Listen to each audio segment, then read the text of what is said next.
group too.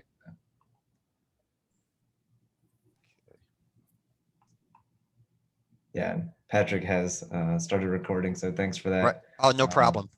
Yeah, We welcome may, to this meetup. Just as like a intro to the meetup, we are being hosted by the Jackson Hinds library system. My name is Eliot.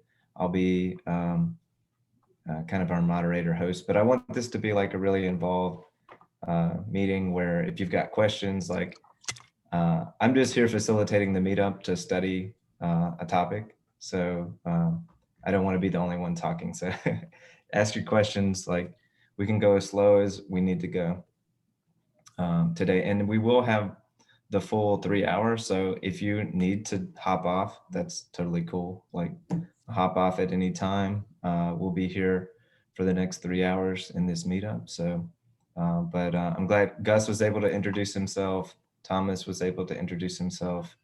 Patrick, you had something you wanted to say? well, I just wanted to thank you all for your participation, and I guess I'll speak a little bit about myself. My name is Patrick McCarty. I'm the branch manager for the RG Bolden Annabelle Moore Library here in Jackson. I've primarily been involved in library work since I was in college, since around 2007. I worked for a museum in New Orleans for about a year, but I've primarily been involved in working at both public and academic libraries for almost like the last, as I mentioned, like the last 15 years.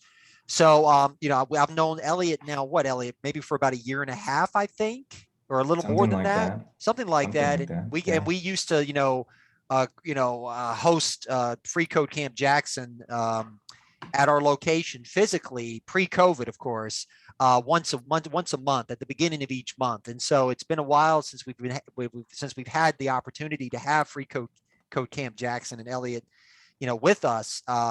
And even though it's not quite the same because it's virtual and not in person, I'm really excited about this event. I always learn a lot when I attend, and Eliot does a great job in explaining and instructing and teaching. So I hope you guys get a lot out of it, as I'm sure I will. So again, thank you so much for your attendance and your participation. I hope you enjoy. Yeah, I wanted to give our other two participants, if you did want to say hello, that's fine. Just go ahead and unmute. And I'll be pulling something up in the meantime to share, just so we can get things rolling.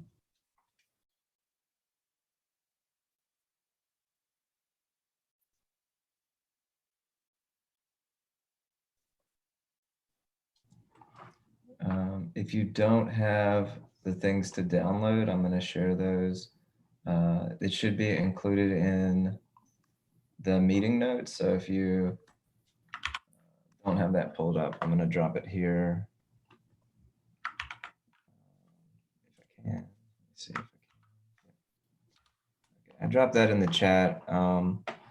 Also, feel free to join our Discord, just so that I like to help people beyond just the meeting. So if you join our Discord, and you can add me as a friend on Discord, that or Twitter. A lot of my conversation with Gus has just been on Twitter, and we've had a few Zoom like interactions. But yeah, I mean, I've never met Gus in person, but I've always just talked with people on the internet, just helping them. So I like to make myself available to people, especially people that show up to these meetups, and you just show that you have an interest, you want to learn. I mean, that's how I got started. A little bit about me is that I had an interest to learn to code around like I had learned some in college, and I graduated and I worked in a completely non-technical field. And then I started to get into like databasing and working with softwares. And I was set on a different path to do something else. And then I realized I'm really technical. I'm really good at this. I like this stuff. And people started saying, oh, you need to learn this and you need to learn that. And then it started leading me into programming.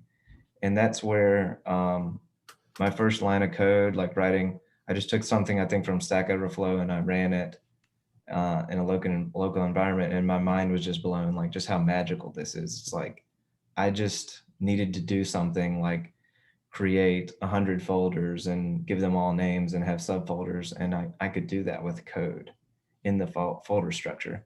And so for me, that just like blew my mind. I was just, from that moment on, it just was like, I have to know how to do more of this. Because if I can do this, like, wow, I just feel like I'm a magician every day. And I still feel that every day. It's just like, if I can get something to happen anytime I'm working on something, it's just like, I just have, it's just that spark, that excitement. So I hope that can be this kind of place for you, is like where you can learn. I had mentors that they took their time, like just to show me, like they did free meetups. They would, you know, encourage me like, hey, like, you know, read this, study this. And I just kept coming back, kept asking them questions. And so those are the type of people that I try to find that are really hungry to learn. And it always seems like the people that, you know, show up to these meetups, they keep showing up, they keep learning. Those are the type of people that come to these things. So I'm happy to do this, especially when it's just a small, intimate crowd. That's even better, you know, because a lot of times a big crowd, people feel like, oh, I'm such a noob and I'm gonna look like an idiot. But you know, there's no stupid questions. So anytime you have a question, anytime you need to know something, like I don't even act like we're recorded. I just act like, hey, like I'm just talking to friends. So I just approach it like that. Yeah, if you don't have these things that are, I'll share my screen so that you can, I have that disabled, Patrick. I might need screen sharing available for me. At Okay, least. sure. Okay, multiple participants. Okay, there we go. Yeah. And if you can make it available for everybody else too, I'd like, are you able to see my screen here? Is this the one? Yeah. Okay. Yeah. The one with the meetup. Yeah, Patrick, if you could allow other people to share too, I want our interaction to be such that, you know, if you want to share screens and you're having problems, that this is like a classroom setting, it's a workshop setting. So I want you to be able to share your screen, and don't feel like I'm judging you. Don't feel like, you know, I feel like that's the place where you learn, is when you can say, hey, look at my code. Like, how is this looking? Like, how could I make this better? But yeah, come to this link. There's some things that you'll need to download if you don't have these already. We're going to be working out of an editor called VS Code. This is like, at least in JavaScript development, this is like the standard. I have a Mac, so I already have that up. And you need this program running. So it could take a minute. If you need a minute to do that, let me know. And so that way I can just talk about concepts while that's downloading for you. So if that's what you need, just let me know. And that would also help me if you could let me know, so that way I know that I need to kind of do something else while that's happening for you. Let me see if I can. I might just start a new window here. But this is what VS Code looks like. In a nutshell, it just allows you to have your code, and it would be similar to if you were working with Microsoft Word and you were using a software to, you know, view your document. Microsoft, the VS Code is actually made by and maintained by Microsoft. So, but it allows you to just have access to your folder structure and create a new folder, create something new. If you need the time to download all these things, just if you could just raise your hand, even, that's fine. That lets me know that you need some time to do that. Another thing is you actually need Node.js today. So that'll be something that you want to come to this site. And you can go ahead and get the most current, latest features. That's fine. And it should recognize what type of machine you have. But that also can take a few minutes. So let that happen. And is anybody here a Microsoft PC user? Yeah. Okay. For something called Git, do you have VS Code installed? Yeah, I've already got everything downloaded. I have Git too. Okay, awesome. Oh, you have Git. Okay. Yeah, I have it, so I Okay. should be good to go. Yeah, so some ways, sorry, I gotta adjust my setup here. The way that I like to work with the command line is actually inside of the integrated terminal, inside of VS Code. I always have trouble trying to get rid of this thing. Okay, so the way that you know that you have Git installed is you can just do something like this, and it tells you what your version number is. So I think on Macs that comes standard. The other thing you want to check once you've got Node installed is that you can type this in, Node, and can everybody see this as well? See what I'm typing in? I'll make it really huge so it's unmistakable. But yeah, you'll need this command and this command just to make sure that you have it, because we'll need these two things going forward. And then I think also with Node, there comes a thing called npm. This is Node Package Manager. But these three things are essential to what we're going to do.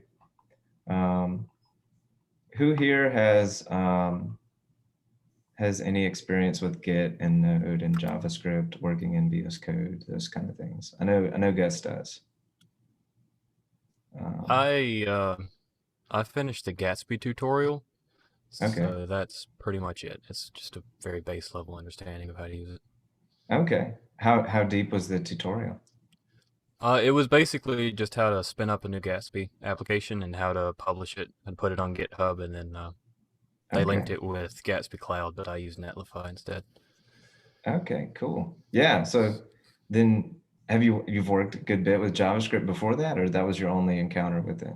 Oh yeah, I've been learning JavaScript for about a year now, following the Okay. freeCodeCamp tutorials. Okay, awesome. But Yeah. that was the first thing I've done basically outside of freeCodeCamp was just follow that Gatsby tutorial. Wow, look at you, man. That's good. I noticed Atul, he joined. Is this the Atul that I know here in the Jackson area?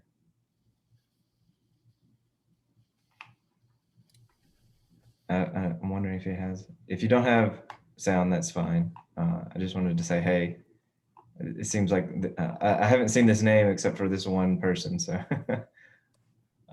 if it's you, I'm glad you're here. Thank you for coming. And if you're a new friend, welcome too.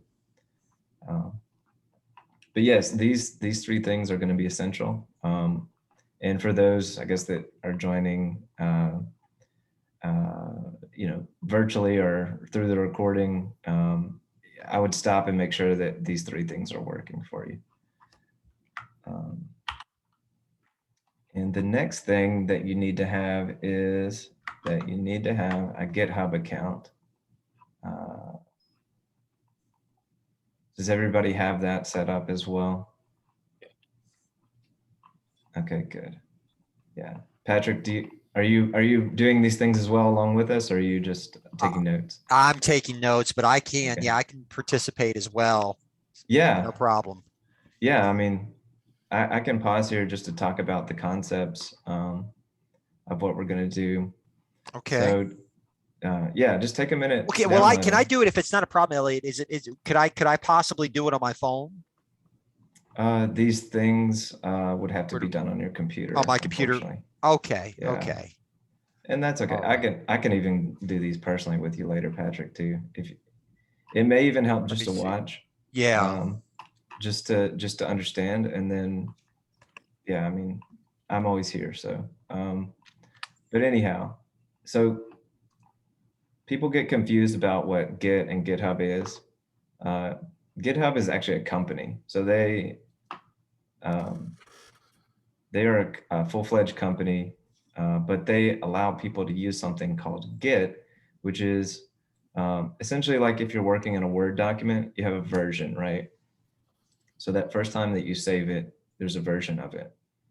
So now maybe you come back and you work on it another day and you save it as a new version. Okay, so that's version 2.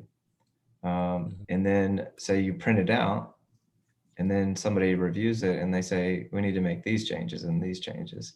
And then you save it again right? So instead of calling it final, you would keep it the same name, right? But have different versions, right? So Git is a concept that is very similar to that. It's something that allows you to have different versions of your code.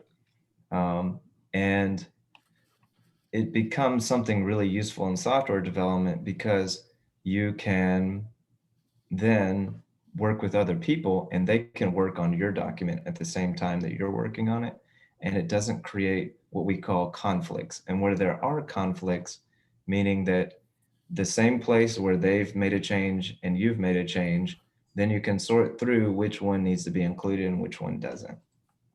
And so you can do all that using Git. It's a version control system, and it allows you to essentially you can share your code. So like this guy has shared code, this guy has shared code, this guy, all these people, you know, they are placing their code here on GitHub. This is just a website, right? But if we come and we see, okay, you know, he did, let me see if I can find somebody's code. Well, I know I can find this guy's code. So this is actually what is called a Git commit. Okay, so he did some change from this is what it was, and then he did something over here to add these forward slashes. So in this case, this means that he's basically removing this from the code, because in JavaScript, a forward slash means that you're commenting it out, meaning that you don't want it to be a part of the code, but it still exists there in writing, but it's not actually functionally doing anything. So that was the change that he made on this little piece of code. He did lots of other things, right? But to give you an idea of like the version of the code before he worked on it was this, and now his additions or changes are like this. And there's a unique identifier for this piece of code. And then what he did was a merge pull request. So that means his work was put into the other work, right? So that's where I was talking about when there's conflicting information or there's a change in a version, this is what's happening.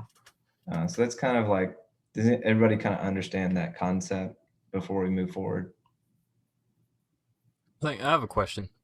Sure.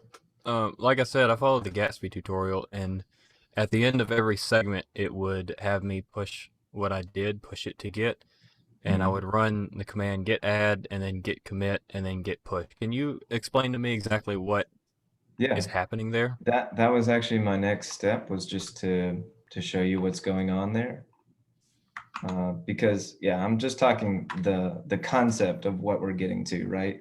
Is that essentially when I'm working in this atmosphere on my editor, I can create something, right? So if I come here, so you always start at, you know, the root of where you're working out of. And so you can get an understanding of where you're working out of using some basic command line commands. So pwd is print working directory. So you can understand that this will be different for you, but for me, my root directory is users techie Eliot, because that's what this symbol means. It means I'm at the root.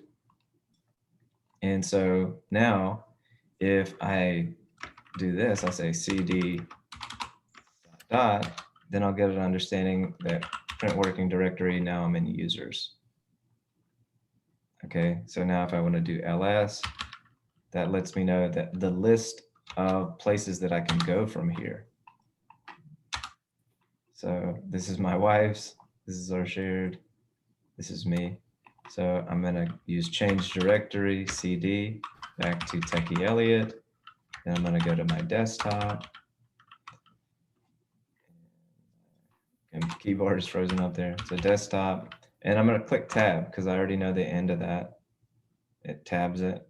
And then from here, I have a folder called projects.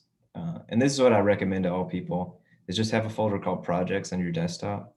And that's where you can start saving your work. Okay, so what I'm gonna do is, I usually do this a few different ways. So I'll just do this. I'll do this I do it a few different ways, but I'll do it today. Okay, so what I'm gonna make is I'm gonna say mkdir, and I'm gonna call this get example, just to give you an idea of what's going on. So now I actually need to change into that directory. So I'm gonna say cd git, and then I'm gonna tab. And tell me if I'm going too fast here, because I'll review these. Okay, this is print working directory. This just shows you where you're working, right? And if you're familiar with the folder structure, right? Let me see if that popped up anywhere. Okay, right. So I've got the folder structure, right? So when I'm in the desktop, right, I've got my projects folder.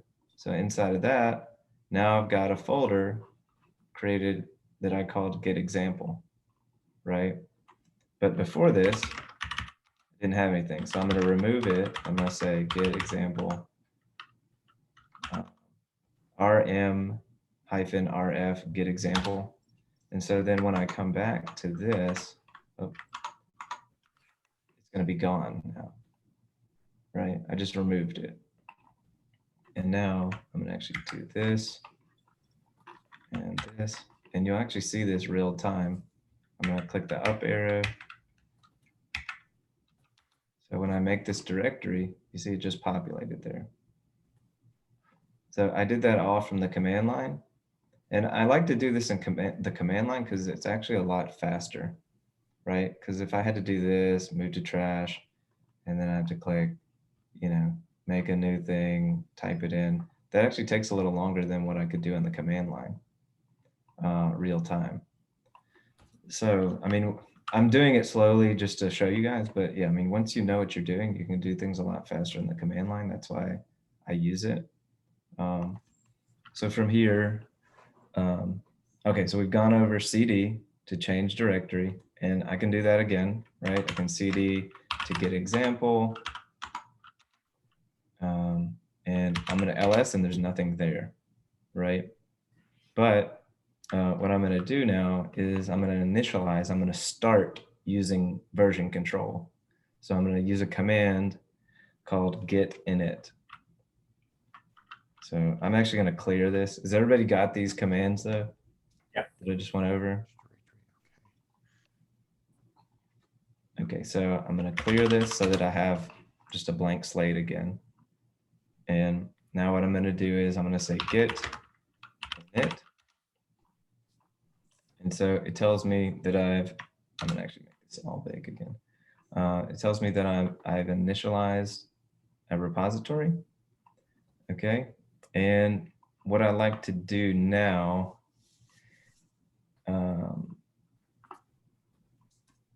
is create a branch. So I think I'm gonna say, I think it just calls it master. I actually didn't do that. So I can actually create a branch. So I'm gonna create a branch called m main. Okay. So this just creates like, this is where I'm working out of. So then I'll say git branch. I actually didn't create anything, but okay. So, but from here, I'll do something, I'll say touch, and I'll just call it index.html, just to get something in there. I have a quick question. So when you set a branch and you made that a main, isn't that done automatically when you go into the folder you want to work in and you create a it's already set up as main. Okay. But I think even here, this is a little different than I usually do it, but I usually just clone it down. But anyhow, so we've just initialized this.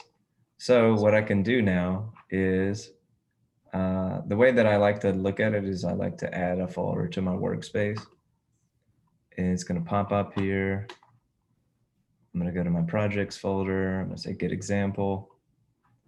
And so from here, I'm going to trust this. So now what I've done is it should show a little green sign here in just a moment. But now what I'm going to do is I'm going to do Command Shift P.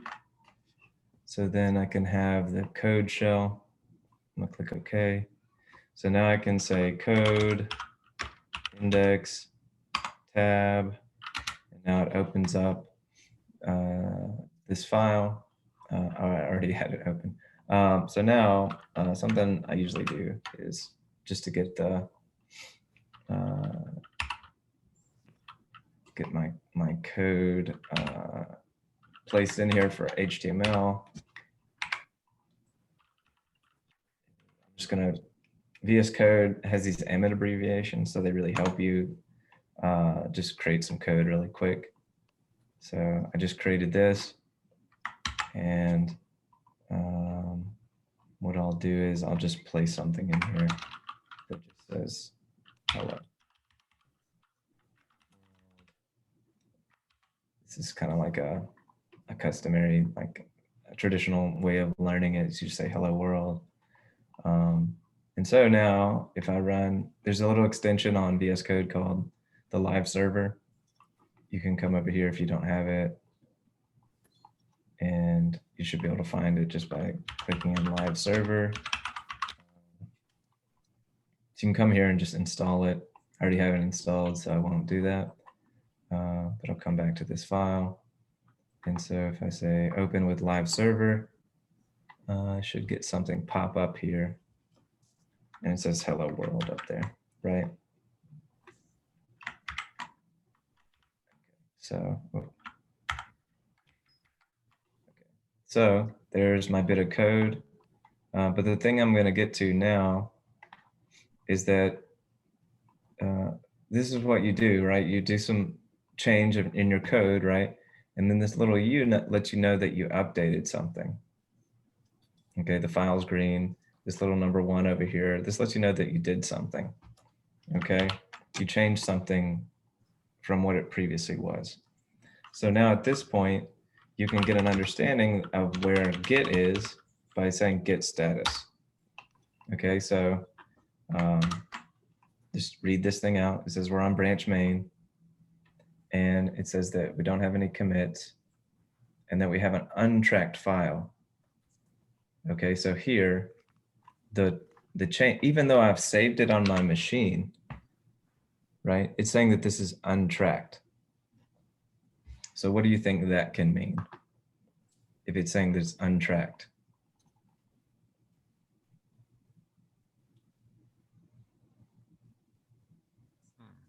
It means that it wasn't added to the tracking list.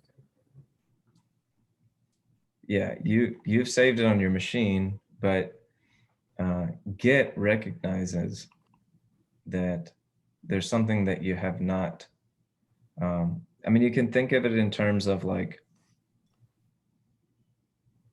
you're working over here on this table, but when you need to like present something, you know, to an art gallery or something, and you're working on your art over here, you need to actually like say like put it on a shelf to like go in the car, right? To go to the studio, right? So finish your work over here, then put it on the shelf. Okay, so this is where it's untracked. You've done some work, but your next step is you need to put it on the shelf for it to dry out and get ready. So think of being untracked like that, like you're still in process of working on it, but then add is putting it on the shelf. Okay, so this is what git add will do. So git add, and then you can do it a couple of different ways. If you just want to do one file, then you can say the exact file. But I usually just say dot, because that would just include everything, right? If I had number 2, 3, 4, 5, 6, 7, you know, it would include everything with this dot. But if I had multiple changes, like if I added another document for like the styling or whatever else, then this number would go up. And if I only said index HTML, then that would be the only one that would get added. And then it would just reduce this number over here by 1. I add it and commit it. So I'm just gonna say this. And so now if I do, I click the up arrow and I say status, it changed, right? It gave me a green. And so now this is actually on the shelf, right? It's ready to go from the shelf. Now I want to actually prepare it to take it to the studio, right? So I'm going to go put it in my car, right? So that's what this next step is. It's called making a commit, right? And it says there's no commits yet. And so the next step will be that I want to make a commit. So I'm going to say git commit. And then if you just click enter here, you'll get some things that you just really won't understand. So I'd recommend not doing that if this is your first time. If you're a pro and you know how to use this next step, go ahead. I won't even mention it just because I want you to do it this way if you're in this tutorial. So you want to say git commit -m. So you're going to now write your message. And so this traditional way of writing this is either like you say feature added add new file. You can also do fix, change, broken, blah, blah, blah. So for today's purposes, I'll just say feature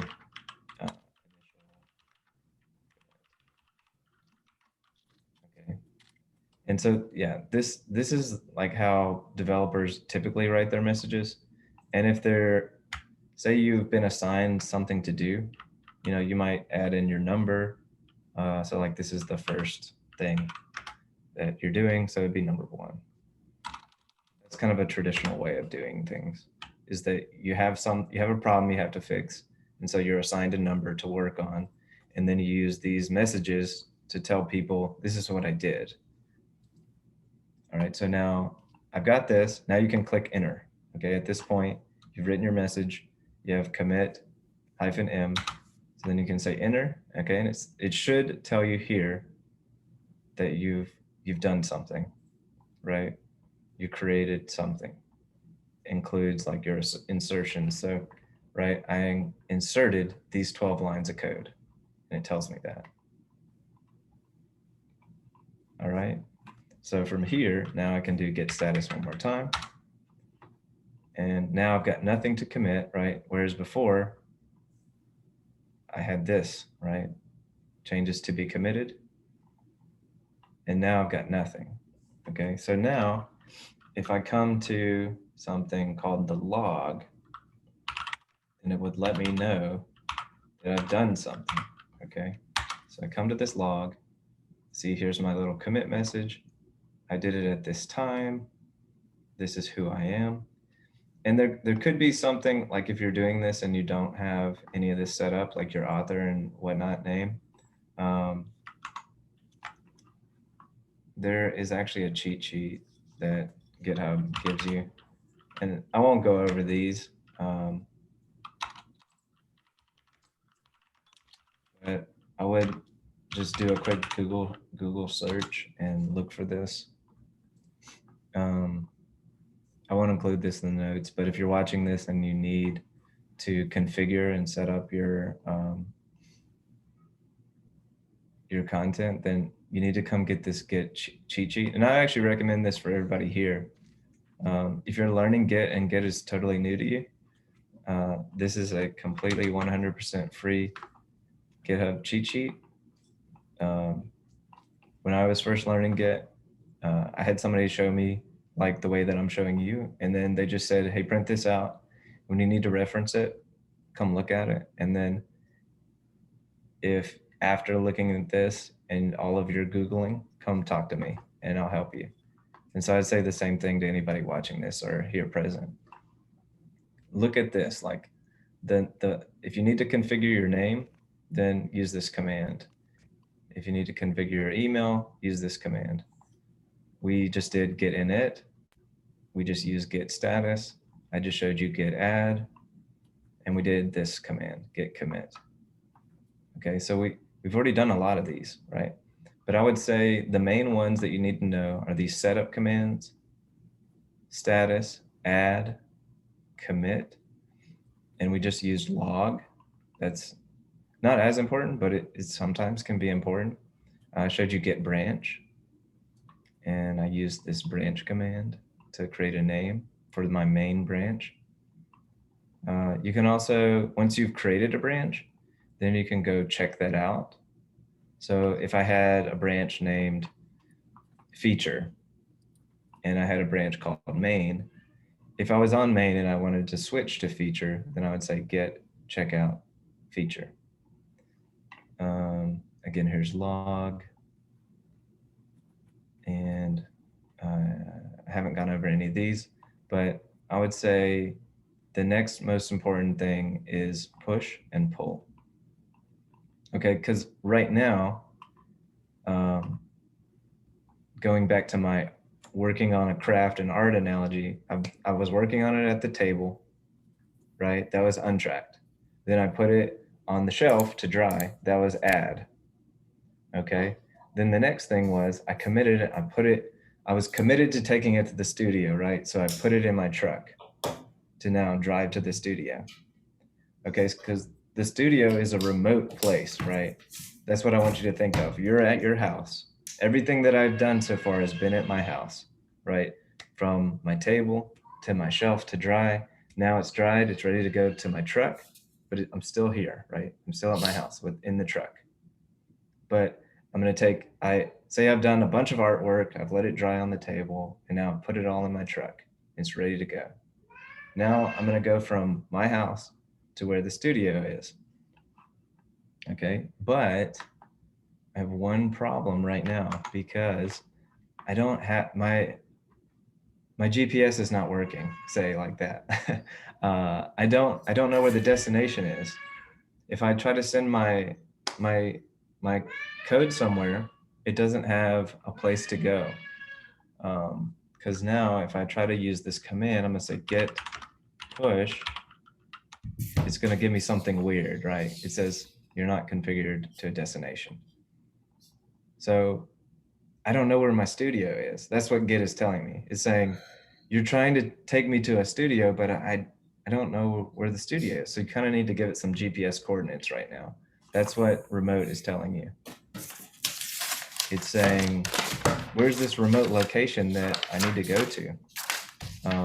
Hey, Angel, I noticed that I hear some noise. So if you wouldn't mind just muting for the demo, I'd appreciate it. But if you do have questions, I'm glad you're here. Thanks for coming. My name is Eliot, so thanks for coming. But back to this. So does that help you though to get started though? I know you had some questions. I'm forgetting names now. It was Thomas, right? Yeah, sure. That Yeah. yeah, that was a really good explanation. Thanks. Yeah. So now, yeah, and I like to go slow through this because that allows you to understand these kind of questions, right? It's like, what does this conceptually mean? I mean, I can rush through this, and Right. you know, I've had people like they just rush through it, and then it's like I don't understand what you just said. You know, so it's good to just go slow sometimes. All right, so I need to put in some GPS coordinates so that my code knows where to go, right? So we need to do something on GitHub. So if you are not logged into GitHub, I would suggest getting logged in. And then I'm going to come back to, I don't need to work with this person's code. What I'm going to do is I'm going to come over here, and you see this little plus button. You want to say new repository. So, all right. So now what I'm going to do is I'm not going to you can allow it to create something for you. Like if I do this, it would say glowing goggles, but I'm not going to do that. But usually you have to name something like new folder, project, whatever. You know, you could have said Gatsby page when you were working on your Gatsby page. And you notice that it has to have a hyphen, right? So if I tried to make this, it wouldn't let me, right? So it can't be It can't be like that. It has to be like that. So what I'm going to say is I'm going to name it the same thing just so I don't get confused. Oh, no, I already actually have this. So I'll have to say get example. Let's just say FCC for freeCodeCamp. Okay, so I have that available. So now I'm going to do that. And I'm going to just say public. I won't add anything else. You could do that maybe for another day, but just for these purposes, I'm going to do this public, name my repo. And so it does give you some hints, right? So we've gone over this. We've done add, we've committed. I even did this branch where I changed my branch. It defaults to master, like Gus was saying, but I started adopting the practice of calling it main just because of the derogatory nature of calling it master. And so now what I need to do is, they've already helped us, right? They've helped me set this up, but instead of doing it like this, well, yeah, I can't do this. So what I need to do is now I need to take this get remote add. So, and I'm actually going to show you this so that this makes sense. Instead, you could just copy and paste, but I'd rather you actually type this in. So get remote add. So we're setting up a remote. Okay, but first, maybe even go here. Just say get remote, and then you'll see that nothing is there. Say get remote V, again, nothing is there. Okay, so this is again what Git was telling us, is that a destination is not configured. So the remote is the destination, right? It needs a remote GPS coordinate, right? I can't just put my stuff in the truck without an idea of like where I'm going, right? Like I live in Clinton. If my studio was in Jackson, I would need to tell it, go to these GPS coordinates. This is where my studio is, right? Without that, I can't know where to go. So it's almost like I don't have the keys to put the key into the ignition to go. So this is kind of your key to the car to get the truck to go. And it's also the GPS coordinates. So with that said, now I'm going to say get remote, and I'm going to add some GPS coordinates called the URL. It should start with get and end with get. I think for some people, you might be using HTTPS, which that is okay. I use something called SSH. I'm not going to go into that, but if you have SSH or Git, it should look something like this, right? But again, I would follow what GitHub has shown you again from this page. You'll just need whatever they're putting there. You need that. So done that. Now it's saying that, has it set it up? Or did it sell me? I think I need to say get origin, sorry. Get remote add origin. So origin is actually relevant because that's saying go to the studio, basically. This is my studio. It's a remote location. That's where it is. Origin, for our purposes, it means it's in the cloud in GitHub. So that's what that's referring to. But I'll stick with the studio analogy. So now that I add that, it is happy. When you don't get some kind of response like this, that means Git is happy with you. But when you get a lot of these words, that means there's some kind of action that needs to happen, like, or you needed to correct something. So it let me know that this is what I understood as, hey, I need to do something here. Mm-hmm. Right. So yeah, one of the biggest keys though to programming that I've learned is that you need to read your messages. If they're giving you an error, then you need to read it. You need to understand why did it say that.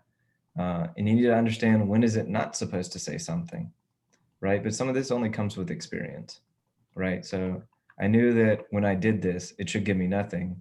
So when it gave me something, I knew something was wrong. So now, if I come back up and I say get remote, it's going to tell me that I have an origin now, right? So that changed. So now I have a cloud connection to these GPS coordinates. This is the studio. And if I say this with the V, git remote -v, then it's going to give me the full details, right? So fetch and push. Okay, so fetch, it's basically like what you think it would mean. It's saying there's something here at the studio. At this remote location, there's something there. And I want to bring it back to my house. I want to bring it back to my local computer. So it's saying I have the ability to do that. It also says that I have the ability to push. So push is saying that I'm at my house, right? I'm at my computer. I need to send it to the studio. I need to send it to my cloud location. So it's saying I also have the ability to do that. So now with that understood, now we can do something that I think you all have been kind of waiting for, but, and I may have to set up the upstream, but we'll see. So unless you indicate a branch that you need to send it to, you can just say git push. And I actually do think I need to set it as the upstream. Yeah. So for the first time when you use this, you'll have to use this little -u. But then after that, you won't have to use it if you stay on that branch. So this little u says I'm sending it to the upstream. I'm going to say origin, and then I'm going to say main, because that's the branch that I'm on. So in English, this is saying send my code from the studio to, or from the house to the studio, and this is where my work is. I'm using the main branch. Okay, so now it's going to do its thing. You should see this enumerating, blah, blah, blah. And the deltas, writing objects, all this. This is expected. If you're not getting that, now is the time to stop and ask a question like, hey, I didn't get that. I didn't get that. That was Gus? Yes, sir. Okay. Do you mind sharing your screen? Could you go up a little bit? I want to see the command. Okay. Yeah, it's this command. Git push. Git push -u origin main. And you might say master. If it just says master, then you should say master. This is whatever you named, whatever branch you're on. And you can always know that by saying git status. Right. So mine says I'm on branch main. So if your work is on something other than origin main, then you should push your work from there. Git push origin main. And just to, I guess, just take him while he's figuring that out, I can create another branch. I can say git branch feature. And so now I have another branch. So I'm going to say git branch. It's going to show me that I have 2 branches now. And a branch is basically just like, you can think of it in terms of it's a copy of what your work is. It's a different version of the work, right? So the main one, you usually want to keep the main one a working set of the code. And then obviously the feature is something that's new, that it's kind of like a playground area. Like you can create something new there without, concern that you're going to break your site, right? It can break over here all you want because it's just a feature branch. But this one, you want to keep it stable. It's always working. That's how I like to think about it, is the main or the master, sometimes they call it the develop branch. Those branches you want to always have working, but these feature ones can be kind of a playground area. And again, I showed you guys the checkout. So Git Checkout, I'm going to move from main to feature. And so now I'm on feature. And so git status. Okay, and it shows me that I'm on a different branch now. And if I want to go back to my other branch, I'm going to say git checkout, and I'll say main. So then I do git status again, and it shows me I'm on main again. So I went from main to feature. So now I'm back on main, and again I'll do this little thing, and it shows me again I'm on the green one, I'm on main. So that's just a little aside. But Gus, did you get it figured out? It told me that origin does not appear to be a Git repository. Okay, that's where you need to do git add, git remote add. So git, did you swipe the URL from this location? I did put it. Wait, what? Oh, Git remote. No, I did that already. You did git remote add origin, and then you had this? Yes, I did Okay. HTTPS. So when you do git, Do you mind if I share my screen, or when you do git remote, what do you get? Do you get origin? let me do that? Git remote.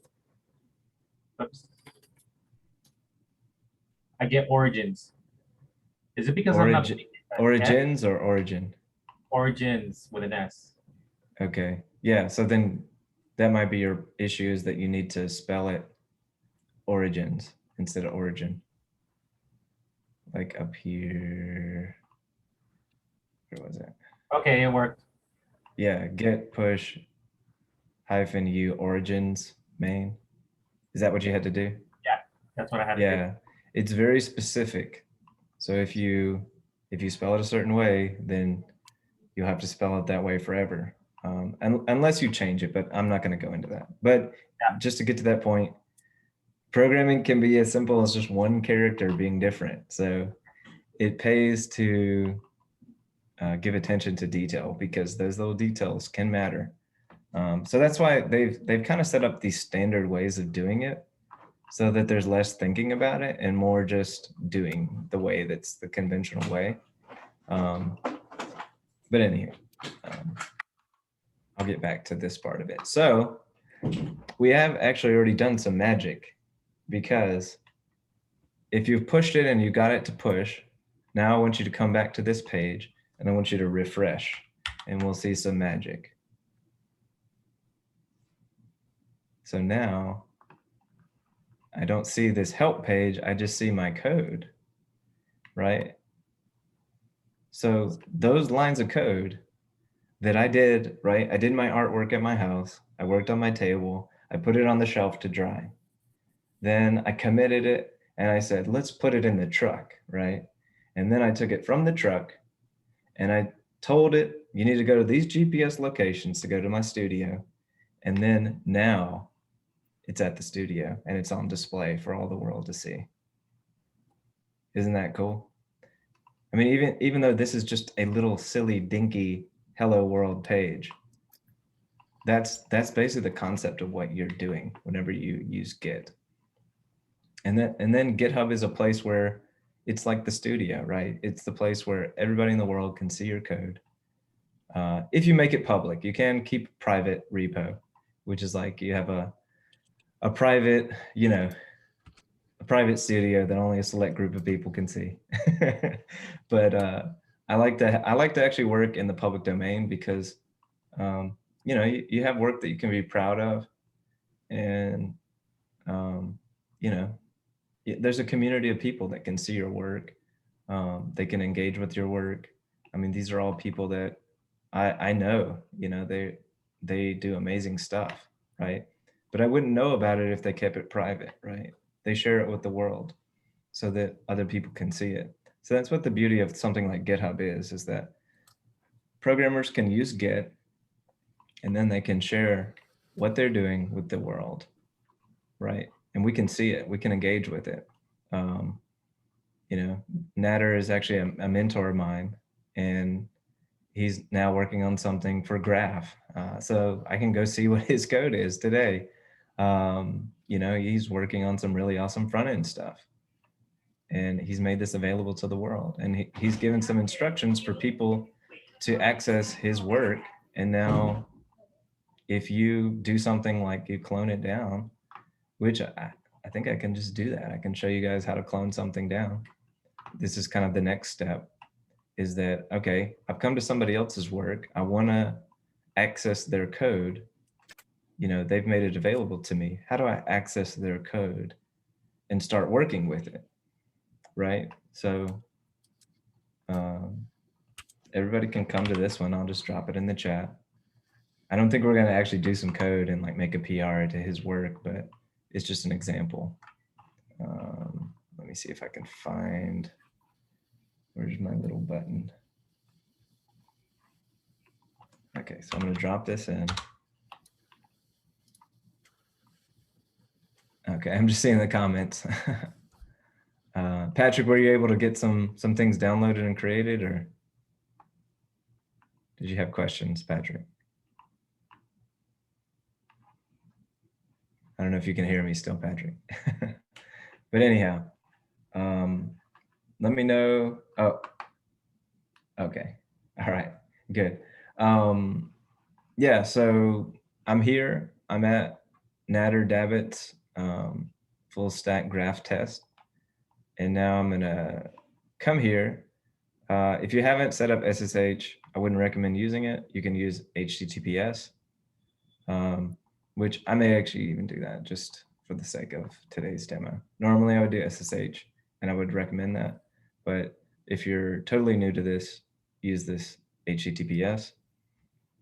And I'm already logged in. So another one of the keys is be logged in to GitHub. And then I'm going to come back here. Move my heads of people up there. And then, so now what I'm going to do is I'm going to come back out of my project. And so now I'm in my projects folder because I can see that here. And so now I'm going to say git clone, and I'm going to drop in that URL. So clone, you can think about, I'm making a copy of something. Okay, so, and we're doing kind of something automatically here. We're setting up, we're going backwards, right? We're saying I'm at the studio, right? And now I need to know that I'm bringing something from the studio to my house, okay? And now I'm setting up a place where I can have a workshop at my house. Okay, so this is what is happening. And my workshop is in my projects folder. So the studio work that's at this location, I need it to now come into my workshop at projects and create a folder. So that's what's gonna happen here. I'm gonna clone it down, it's making that connection, right? And I copied down 25 things from Nader's GPS coordinates, his studio. And so now I'm going to change directory into the full stack graph test. Okay. And so now I'm in there. I can do an ls and voila, there's Nader's folder. There's his work. And if I come back to his Finder, you'll see it there. So this is another way to start working with your code, is to find somebody else's repository and you start working with it like that, right? So if I drill into his stuff, there's his work, there's my version of it. My version of it is here. His version of it is here. And now I have a copy of it on my machine in my workshop. This is where the studio is. This is where the cloud is. This is where my workshop is. These are two separate things. They're not automatically connected. So if I make changes here, it's not automatically connected to the studio, right? That's in a totally different location.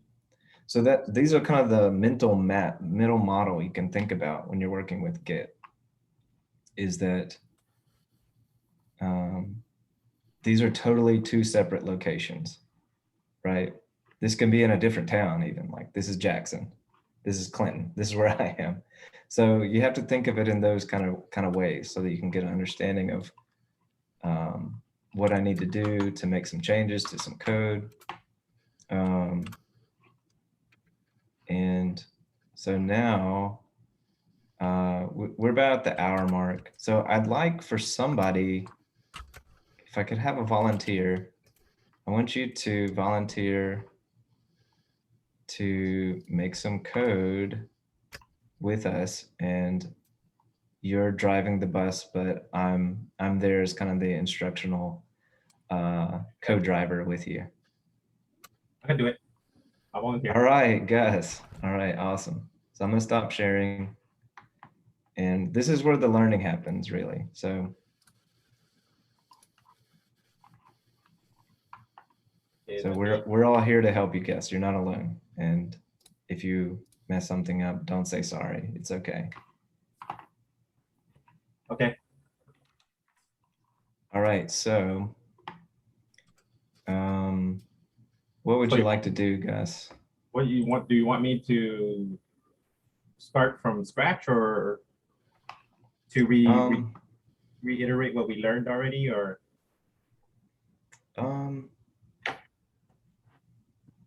So you created a Git example. Okay, so what you could do actually is I'm gonna drop,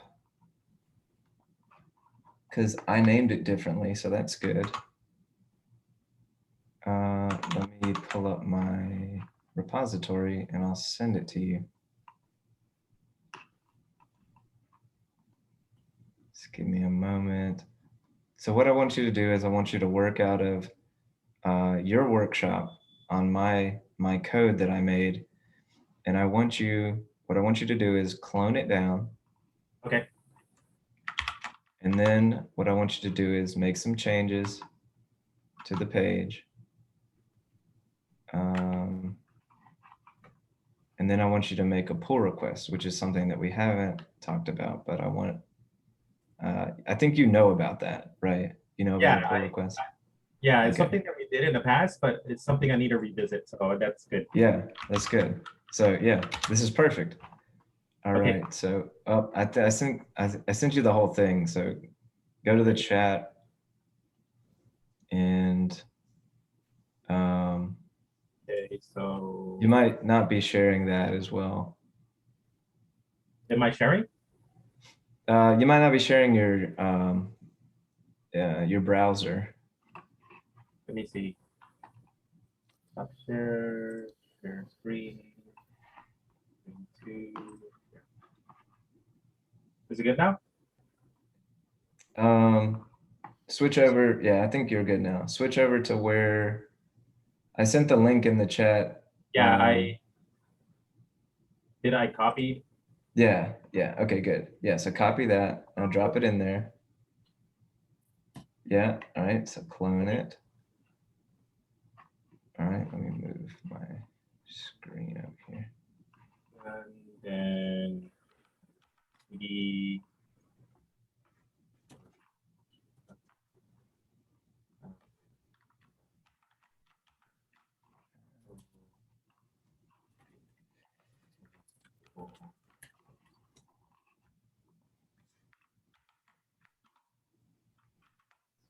oh, it's already up here.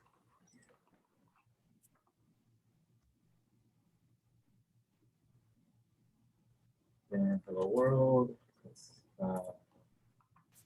put those in H1. Did you, sorry, I'm going to stop you for a minute.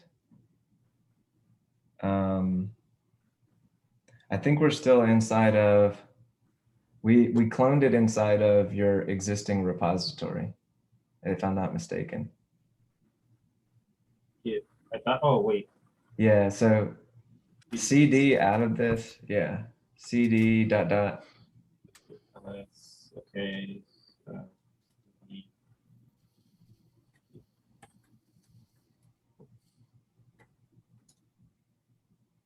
Okay, now we're in, and then I could. Yeah. So, I'm gonna stop you right there. okay. So if we have a repository within a repository, Thomas, what does he need to do if he wants to have this repository separate from the other one? I believe you're gonna have to back out of the repo you're already in and create a new one. That's correct. And then re-navigate to that new one. Yeah, so yeah, back out. All right, now what you can do is, what do you think you need to do at this point, Gus? do I need to initialize under here and give the name? You're initializing it, but differently. There's Git in it, and there's what? For setup, there's two ways to set up a repository. You've already done this command, by the way. Help him out, Okay. Thomas. What do you think? Is it a Git pull request? No, not here. It's cloned, so you need to clone it again. Because the place that you cloned it before is actually inside of another repository. Okay, You might have to swipe that HTTPS again. Yeah.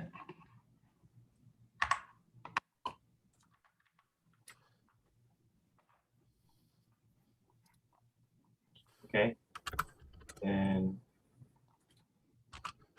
There we go.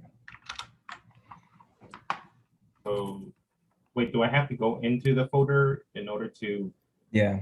Yeah. So now you need to CD into the FCC. Yeah. Yeah. So Okay. now you can LS to see what's in there, and right, there's just that index.html. You can open that up. And okay, so it's open already, I believe. Yeah. Okay, so let's make sure you close out those other ones that might be confusing. Yeah, and just have the one open that you're working out of. And do you have on your workspace up there, do you have one that could be confusing for you too? I think you do. So let's try to remove that one just so it doesn't confuse you. Just right click on it at the top where it says capital letters Git example. Yeah.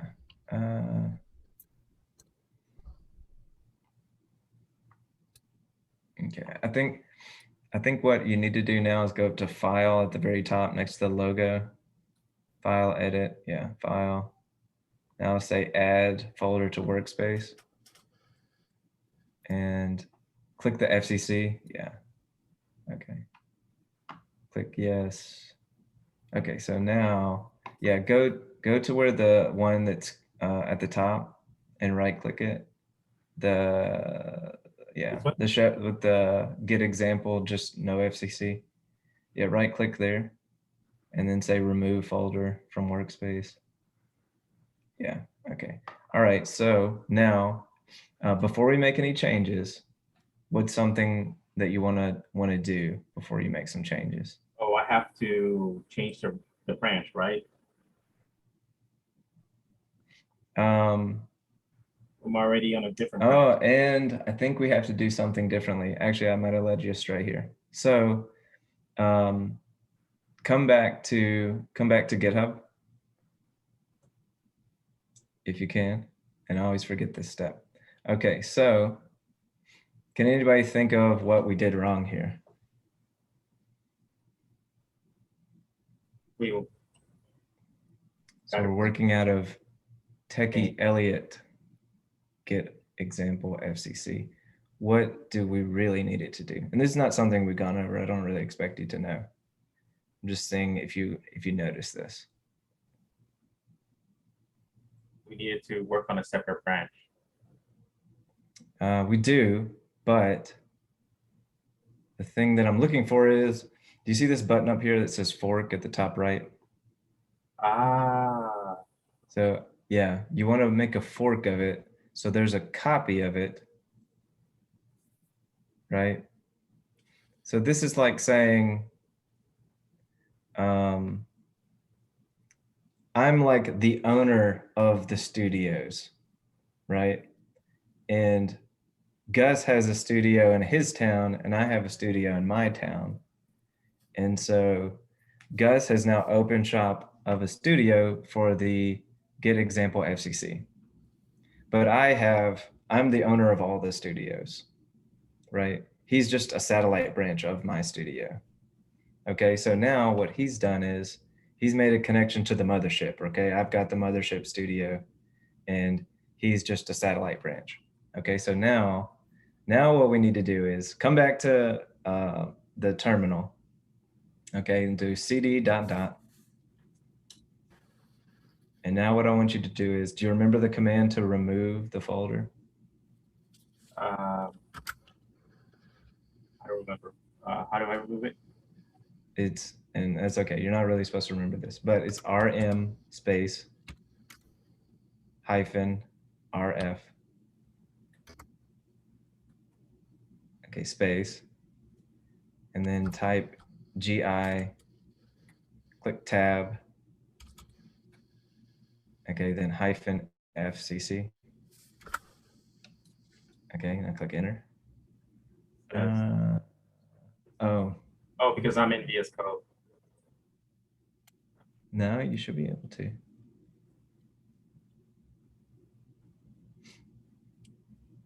I think you should have been able to. It depends on where you put it. I don't remember exactly where you put it. Okay, so come back to the terminal. Should create the terminal here for you in a second. Yeah. Okay, so cd out of there, cd ...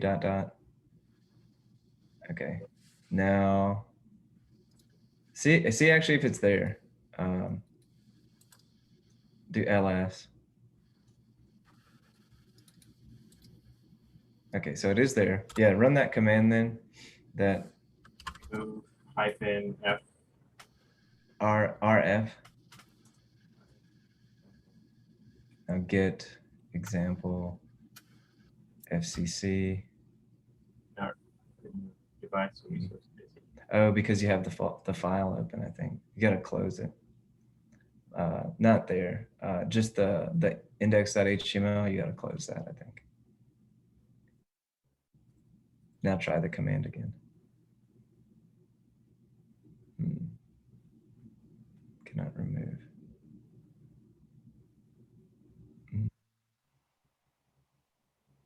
Device or resource is busy. Do you have it open anywhere else? No, that's it. See if you can just manually remove it. I'm not sure what that means.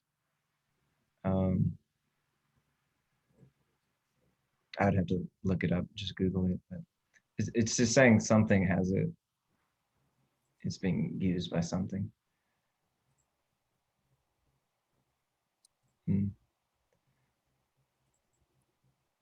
Yeah, it's saying something's using it. Okay, did you take it off? Yeah, so come back to VS Code again. Yeah, I don't really see that on mine. So okay, so try to open up your terminal again. It's acting a little wonky. I don't know. Yeah, you might have to just restart VS Code. I think something happened there that was kind of glitchy.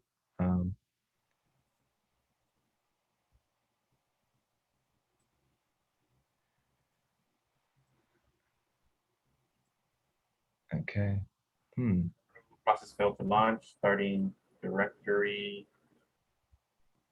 Say open help and just see what that tells you. Yeah, this is part of it though. I mean, something goes wrong and something has to get fixed. Okay, integrated platform. controls. Search for change settings and you may not be aware of is used. Filter. Scroll down. Okay,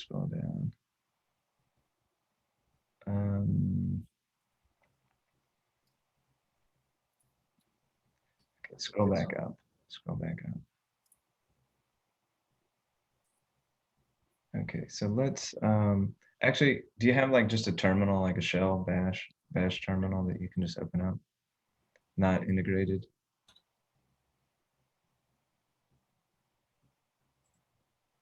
Yeah, okay. So navigate to where that is located. You might just have to work out of this. Okay. All right, so now Okay, so it's saying it's not there actually. So now what you can do is come back to your forked repository.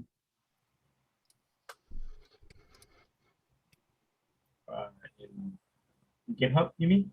Yeah, in GitHub. So get that the copy, yeah, and then come back to your terminal. Okay, so now what was the command again? Clone. Git. And You gotta have get though, but you had it right. Git. Oh yeah. Git clone, yeah. And then Paste that in, yeah. Okay.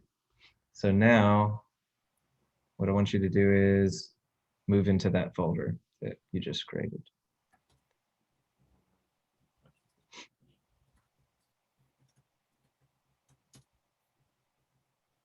okay. All right. All right. Now what I want you to do is, how do you know if you're in the forked copy of it or if you're in the mothership copy of it? What was something we went over earlier? Thomas, you can say too if you know.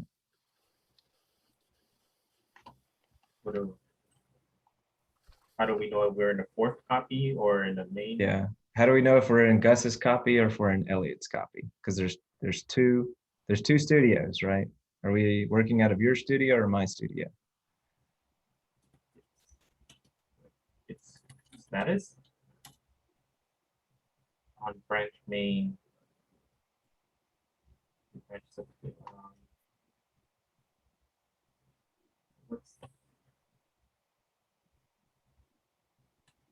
it's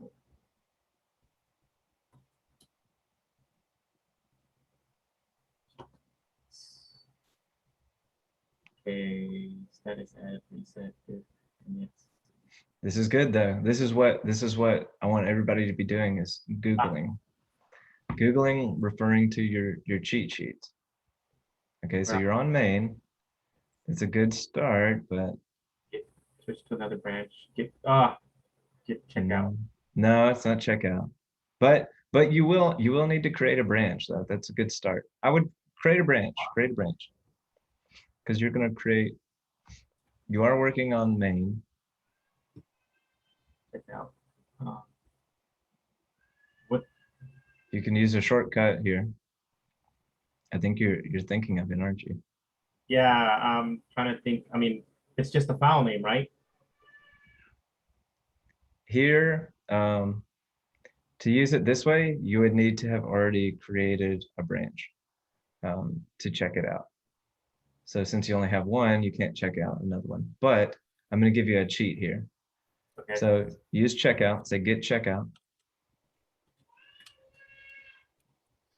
And then say -B.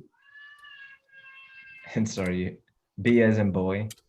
You probably hear my son, he's yelling. So sorry about that. Space. And then what do you want to call this? Like, what do you want to call your branch?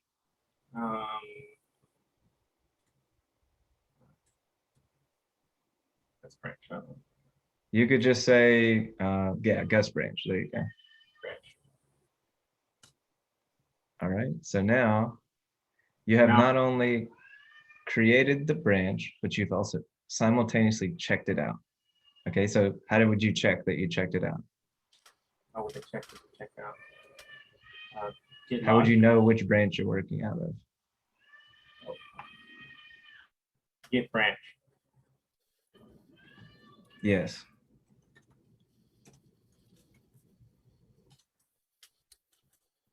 You could also just use git status as well. That's another way to see what branch you're on. And then you could also know your terminal gives you a clue there, right? Because inside of those blue parens, it says G branch, right? Yeah. So there's 3 different ways to kind of know what branch you're working on. Okay, so the other thing that I was getting to is use the command git remote -v. V as in Victor or V as in Victor, yes. So this lets you know that, Are you working out of your studio or my studio? It just says fetch and push, so I'm not sure.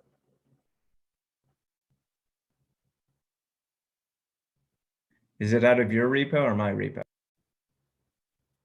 Well, I'm not really understanding what I mean, because it just says origin and then the HTTPS and then a fetch or a push on the end, so I'm not sure.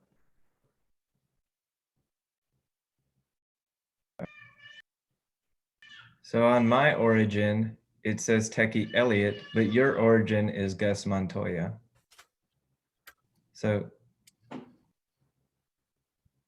I don't think I'm following. hey, one sec.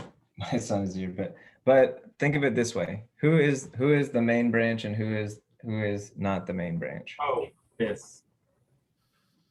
Yeah. So we're working out of Gus's studio. But remember, I'm the owner of all the studios, right? Right. Because I am the originator of the repository. I'm the owner of the repository. Sorry, my son is really loud. One sec. Let me actually check on him real quick. Okay.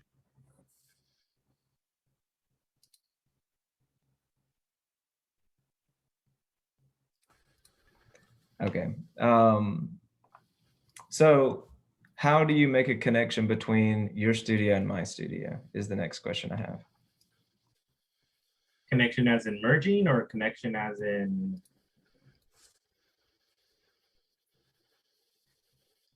All right, we got a little buddy here. We'll circle back to this one. Okay. Okay. But you've done a good thing here because you've understood that you're working out of your studio, not my studio. And that now you're working out of the G branch, right? Right. Okay, so now what are some things that you want to add to the site? It just says hello world right now. What are some things that you want to add? Let's come back to the code.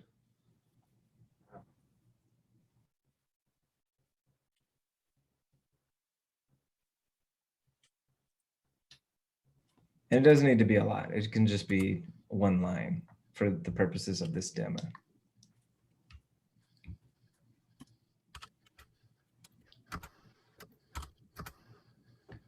It's not, for some reason, it's, there we go.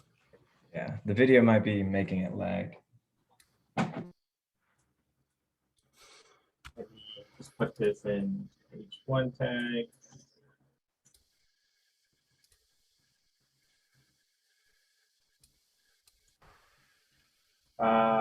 Let's put in lorem.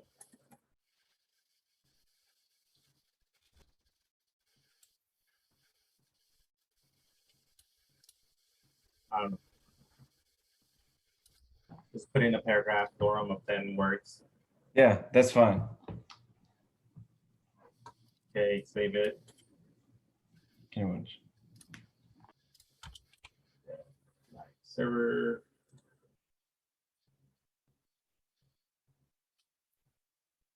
Why isn't it?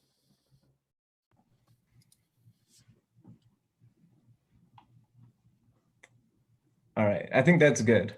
Okay, so Thomas, if he wants to now take his work from the table and put it on the shelf, what is his command? That would be Git Commit. What do you think? No, it's What do you Git think? Add. There you go. Get. So he did Git status, Add right? first, So then commit. yeah, you're on the table. You need to put it on the shelf. Okay, and then we're gonna notice, right, that his changes up there turned a different color. Right, it turned green. It was red. Now it's green. Okay, so now we're on the shelf. We want to go put it in the truck. What's the thing? Right, Gus is on it. All right, but you might have misspelled something there. That's All okay. Right. I do it every day. Wait, I still misspelled it. Yeah. English is my second language, okay? That's okay. It's okay. No, man, it's my first language. I flub stuff up all day, so don't worry about it. All right, so what would be a good commit message here? I need,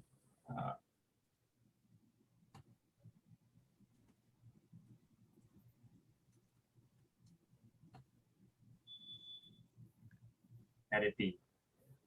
Okay, that's fine. Just for the purposes, yeah. Let's just click enter.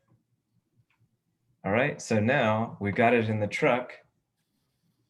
What does he need to do at this stage? And now I need to push it, right? Or I need to check out. No, what? Now, yeah, you're right. You need to push it. Because it's in the truck, it's just still at your house, right? Uh-huh. And you have a connection to the repository. You're remotely connected to it. So now you need to send it to your studio. Is it just Git Push? No. Git Push. Origins?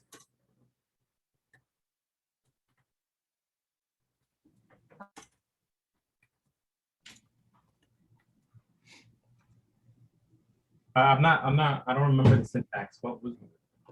So they're giving you a hint there. Remember I was saying read the messages? Yeah, so set upstream. In this situation, you can literally just copy and paste what they just said. Yeah. That actually where it says -- set - upstream, Yeah. the shortcut for that was actually the -u that I talked about earlier. Ah, that's what it was. Yeah, but that's the verbose way of saying it. But yeah, type that in, click enter. There we go. So again, you can see what's created, but there's something different here. What is something different about this push? Got pushed to my branch and not to yours. Yeah, so what does it suggest to you? Request for, oh no. Branch, set up the track remote branch, branch from not providing remote creative repo by visiting. What do you think, Thomas? What do you think is different here?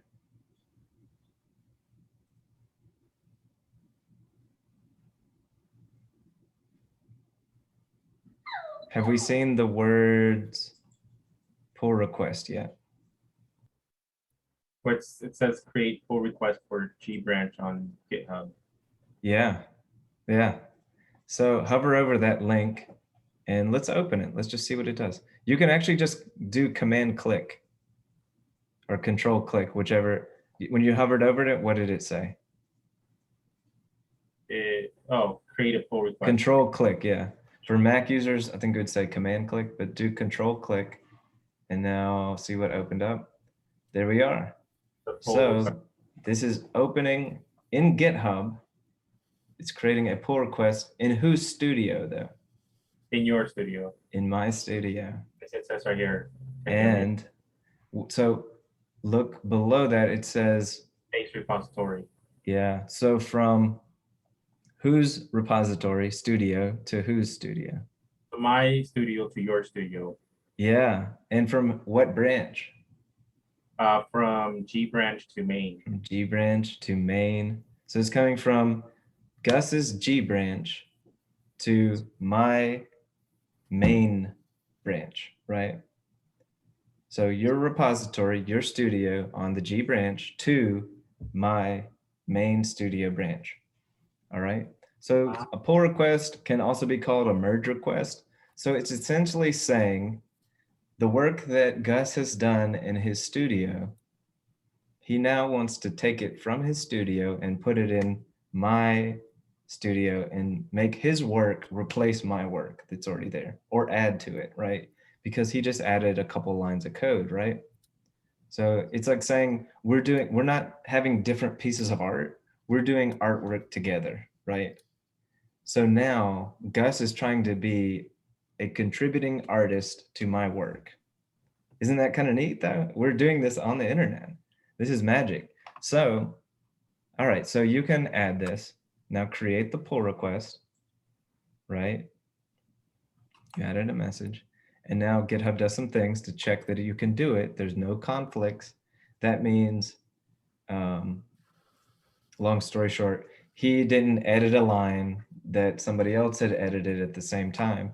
And now I got an email from GitHub that said that Gus has sent a pull request to me.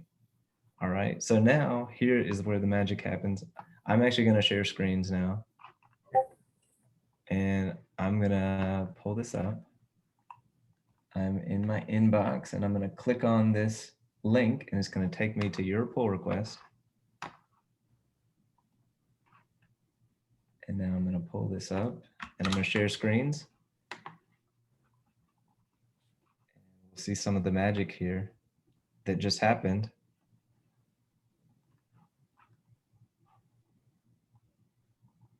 Okay, can you see my screen again?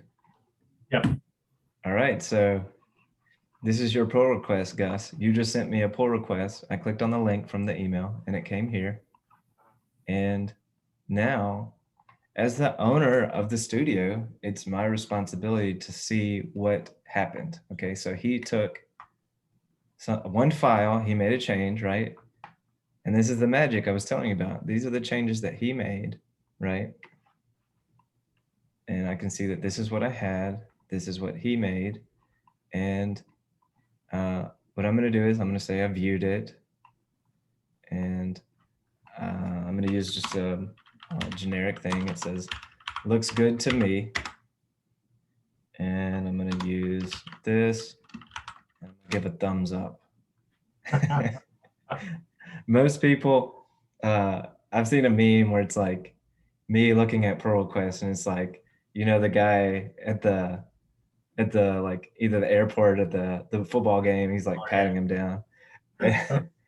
And so some people joke like the way that I review pull requests are just, you know, like it doesn't even touch the guy, you know, like some people like really like check for the gun or something, you know, some guys just like, you know, you just do it real quick. So this is the real quick, like I hardly looked at it. But so when I approve this, I'm saying Gus's work is good to be added to the code base. Okay. And usually for a repository, the owner and like a few people need to review it, right? But there's just me and Gus. There's just me and me. That's all there is right here. But usually in a large code base, you would have, there would be like a certain number of people that would be required to review the code. Okay. So it's just me. So I'm not going to require that. But now the magic happens where I am going to confirm that his request to merge into the code can be confirmed. And now, Gus, if you go to that pull request, what does it say on your side? It says merged. It says merged. All right. So now Gus's work is now officially a part of the code base. Nice. 8 minutes ago. So now if I open this file, the magic of GitHub and Git has occurred. Nice. And this is live on the internet, right? So now I can come to the 3 commits that have happened, right? I did the initial one. Gus added some code. And then there was another commit for the pull request, right? Because I had to actually approve it.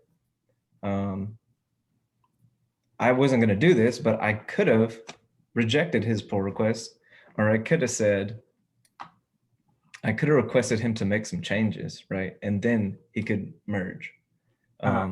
So there were a couple of things you saw, like approve, and there were some other things like change, request to change. But yeah, I approved it. Now it's a part of the code. Okay, so something that I need to do on my side of it now is that I have a step to do, and I'll do it, and then I'll let Gus do it on his end, right? Because he's actually got something that he's got to pull down too. So I'm going to cd ... and then I'm going to cd to, I think it's my Git example. I'm pretty sure this is the one. I don't think I have another one, because yeah, I think I already had one in my GitHub. So I had to stick with a different name, but it's actually still Git example. All right, so now I kind of referenced this earlier, but what is something that has happened, right? So we merged code, the code changed. Yeah. So my studio has some work, but I'm at my house. So what's got to happen? Do you need to clone it to your local machine? I don't need to clone it, but that's the right thinking though, right? The work that has happened, it needs to come back to me, right? If I want to work on it now, it's got to come back to me. So you need to. And there's actually a hint down here. VS Code has a really good hint here, right? So there were some things that happened at the main studio. There were some things that happened. There's two things, two new commits. Yeah. So now we have to pull them down. Yeah, we use the terminology of one of these words here. Which one do you think that it is? Is it fetch? Right, we're gonna fetch, okay?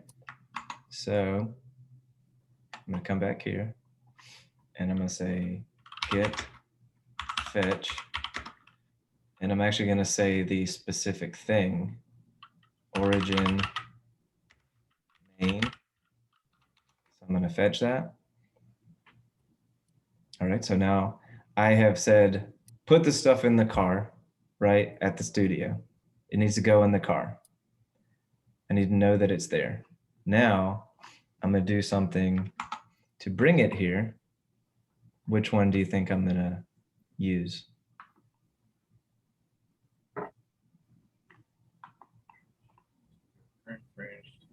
Is it pull? It is pull. Okay. So I'm gonna say get pull origin main. All right, so what happened to my file up there? 2 insertions, 1 deletion. Yeah, now look at my index.html. What do you see? Well, Line 10 and 11, what happened? lines 10 and 11 got changed. They got changed. With whose changes? Well, my changes. With your changes, right? So, and I actually could have done this all in one thing, right? I could have just used this, but I wanted you to see the process that was happening there, right? This was putting it in the car, and then to pull it. Sorry, I think I did the wrong thing. So fetch, and then pull it down means drive it to my house, take it out of the car, and put it now in my workstation, right? So now all of this is in my workstation. Okay. And I'll do something. I'll add some, I'll say,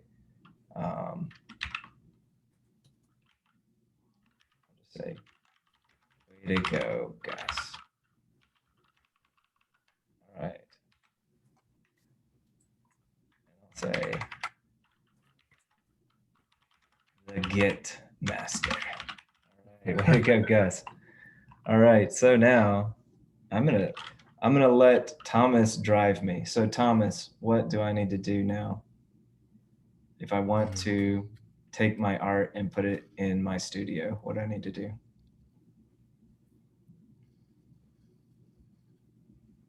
I know you have to commit, but do you have to add before that? You would be right. You have to add. So I'm gonna git add. Okay, so now what is my next step? And git commit. Git commit, okay. What's the next thing? I can't type, my brain doesn't work right now. I need Thomas's brain. I'm looking at the cheat sheet. It's -m and then -m. a message. Which, what does that -m mean exactly? It just means you're putting a message. Oh, okay. I can show you. I won't show you. If I didn't put the M, it would give me something funky. It's called Vim. I'm not going to do that to you right now, but that's for another day. Vim is for another day. All right, so I'm just going to say add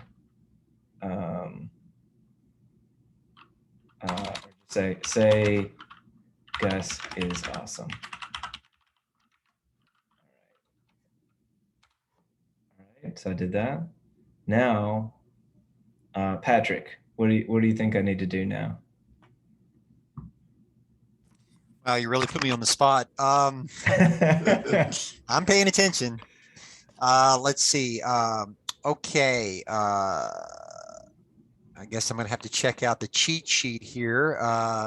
That's okay. Take your time. This is where the learning happens. Right. Okay. So Active learning, not passive learning. that's right.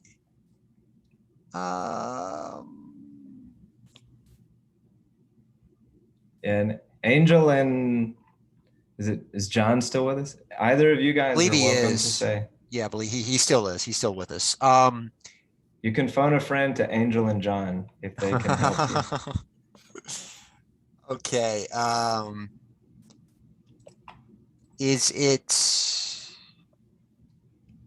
git add? Try again. Try again. Okay. Try again. Is it git? It's going to be under stage and snapshot, right? Where it says status add. I'm not sure I'm looking at it. Okay, so it's going to be actually in this area. One of these. Share and update. Share and update. Okay. Mm-hmm. Okay.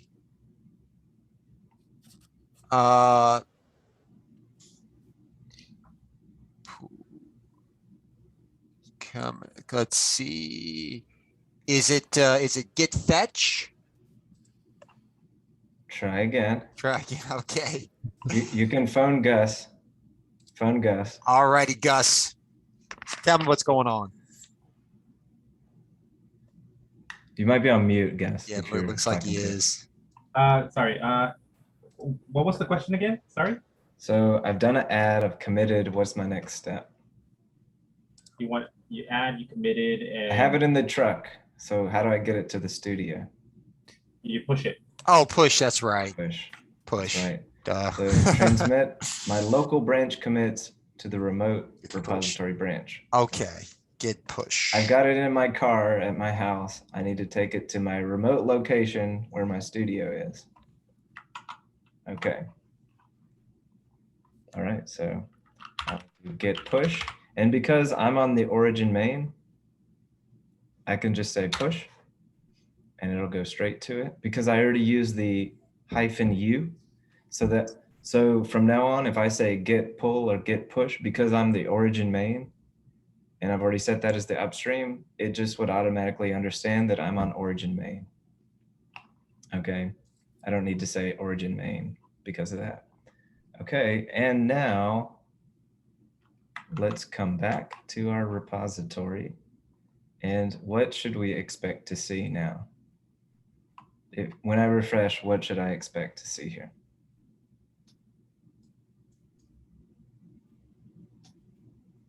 I currently see Gus's code. So there's a hint.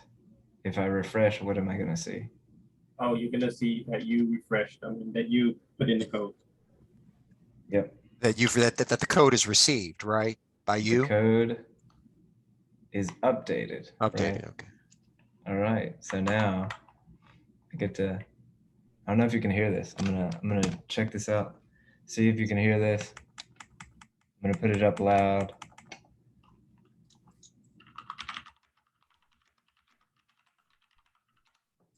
Gus is awesome.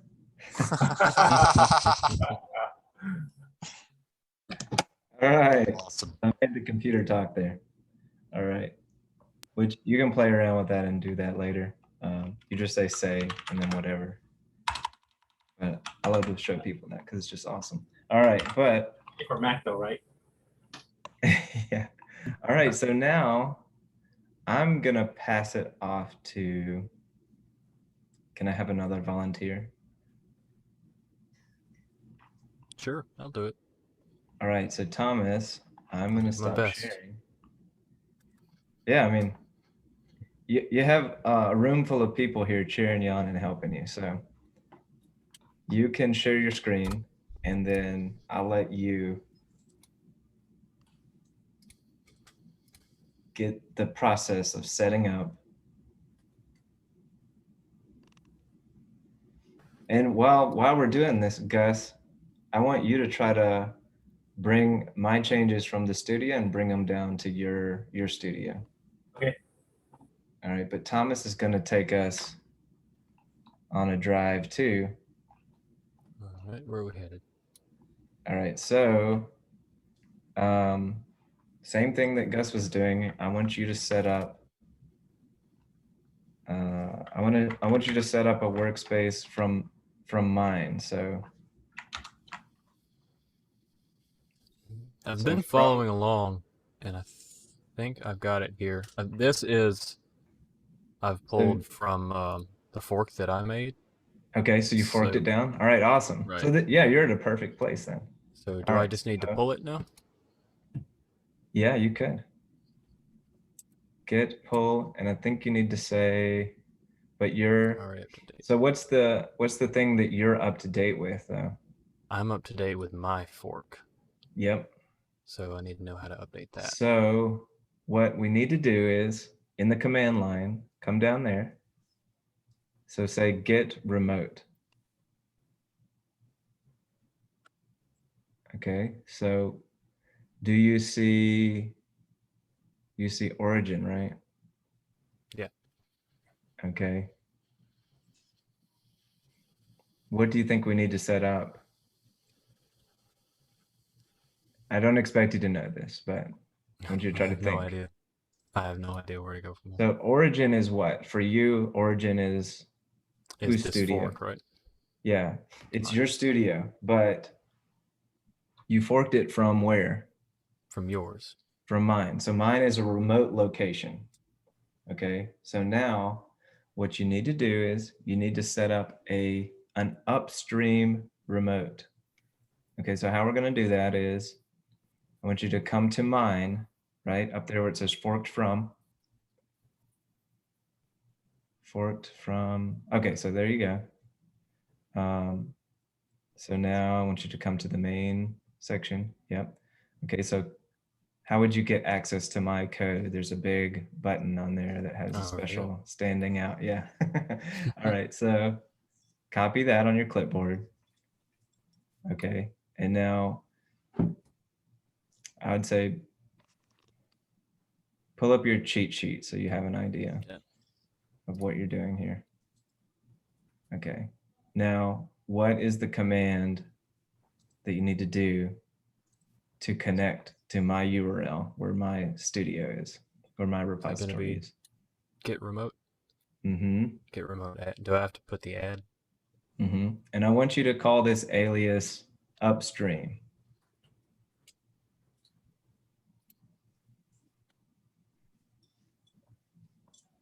All right, now type in git remote again.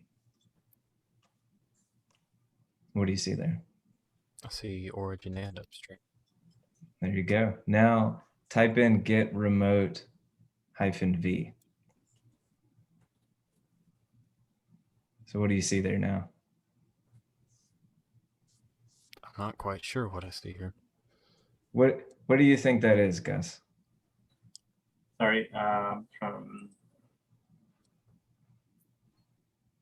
the development dash push upstream dash. So this is saying So you that pull- not only is Thomas's repo there, the forked version, and he has fetch and push rights. Uh-huh. Who else's studio is there? Yours. And does he have fetch and push rights? Yes, he does. He does. Okay. So from here, what I want you to do is I want you to fetch down the changes in my repo. Before I do that, I have one question. This Yeah. origin and upstream, that's called an alias, right? Those are aliases. And Yeah. all that does is just store these URLs. Yeah. So you don't So have that- to, you don't have to know the whole URL. You're basically Right. giving that whole URL another name, Okay. Okay. just That to was a little shorten it, bit unclear. right? Gus called his origins. So that was the alias for origin, Right. right? You called it origin, his was origins. So it just depends on what you, I mean, you could have called upstream, you could have called it loading, whatever. Like you could have called it Right. the thing, like That's whatever just- you want. It, you know, you could have That's called it just a Mickey nickname Mouse, for the that Mickey URL, Mouse. right? Yeah. Like it just, but the traditional ways of having that is called origin and upstream. That's just Okay. like mentally making a model of like, my origin is my repository where I originated my work. The upstream is somebody else's work that's ahead of mine, typically. That's just kind of the standard way of using those names. Okay. So upstream, now what I want you to do is, I want you to take the changes from upstream, the upstream My Studio, and now get them into your studio, your repo. How do you do that? Is On that gonna your be- machine. Is that going to be fetch? Mm-hmm.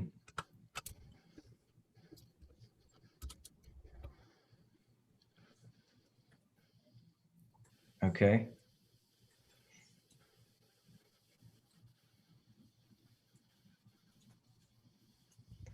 So what did you notice?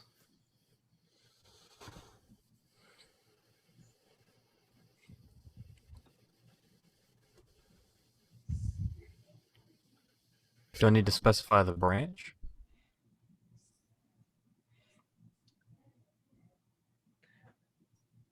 Is the process complete? Have we No. put something just in the car, or have we actually driven it to your studio yet? All right, now I have to pull it Yeah, so we've just fetched Right. it. But you just pulled it from where? from the upstream, right? From the alias. What was the alias? You pulled it from origin, right? Because origin is set up as the default for you.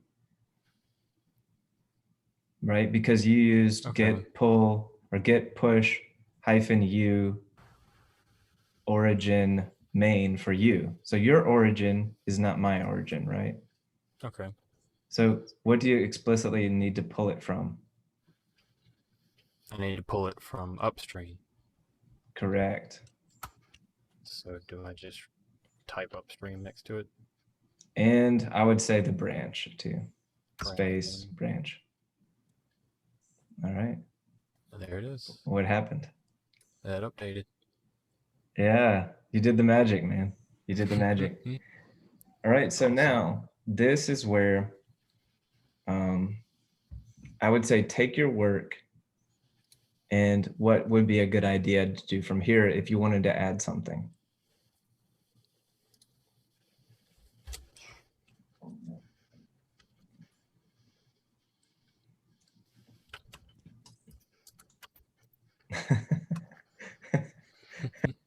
Awesome.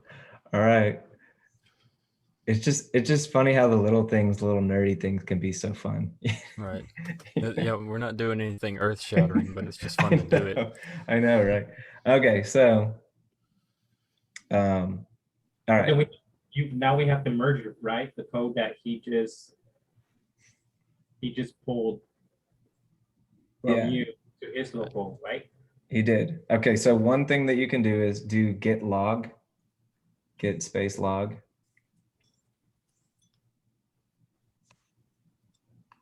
In the terminal. Yeah. So there, so whose work is put in there now?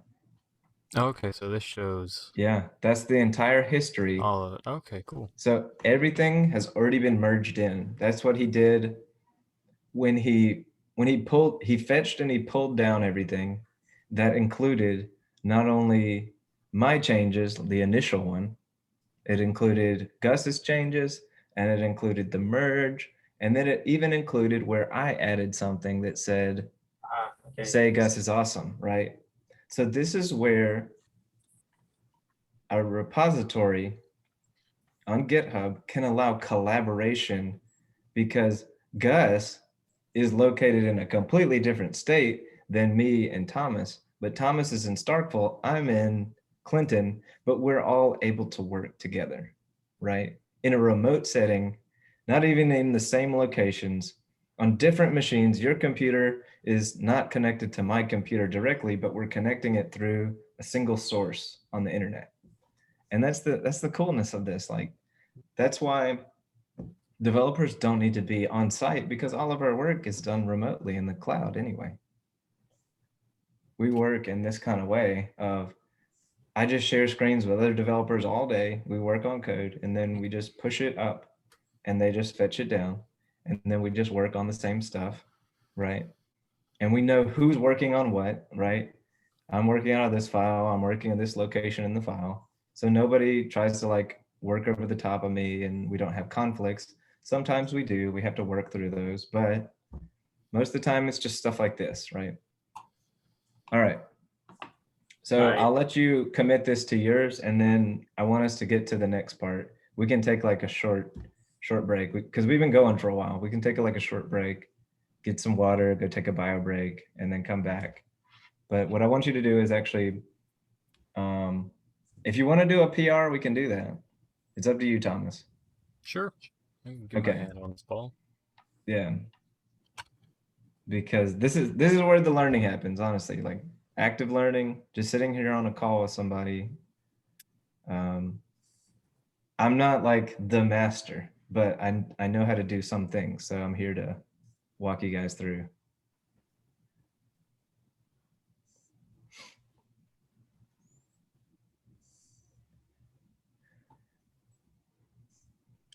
And for commit messages, you usually want to lead with one of those words that I said, like feature, fix. You could use docs or whatever. And then you want to start with a verb. So feat, colon, and then add. I always forget if it's like present or past tense, but I think it's present tense, if I'm not mistaken. Is the convention, right? But it's usually feat, add, Thomas's comment. There you go. Or Thomas's commit. Okay, so now, what's the next step? I have to push it to. Did you use the U flag earlier? -U? If you did, then you can just say git push. Just try it and see what it says. It'll reject it if you didn't. All right, so there you go. So now you can come to your repository. All right, and if you update it, you'll see that an hour ago you did something, but now 18 minutes ago you did this. But what might have happened is different. Oh, I actually noticed something that happened. This happens all the time. I make this mistake, sadly, all the time. So, I'm not sure. So you're on your repo. He needs to look on his, and he'll see his. It's actually something in VS Code. In the VS Code screen.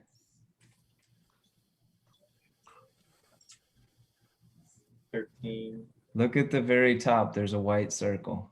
What could that white circle mean? I didn't save. Yeah. Yeah. So save the file. Yeah. Oh. Yeah. Auto save for everything. Yeah.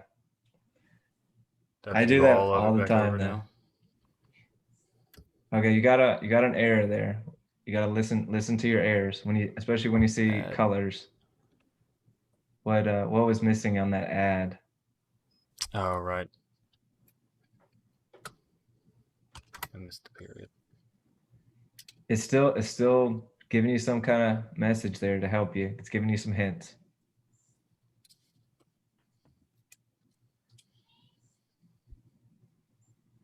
You still got some hints, but and it's okay. Don't I didn't mean to like laugh at you because we're not laughing at you. You're in the hot seat, so it happens. It happens. I mess this up all the time, you know, but I like to think of them as like, I heard somebody say that when Bob Ross was painting, he would make these happy little accidents, you know, and then he would turn it into a bird. But, you know, so your happy little accident just showed us that this happens all the time. This happens to me. It happens to developers all the time. We get going on something, then we realize that we just missed some little detail. But it was a good little accident because it shows us that this happens to me all the time. It just happened to you. But you know, you learn how to be more. There you go. So there's your work.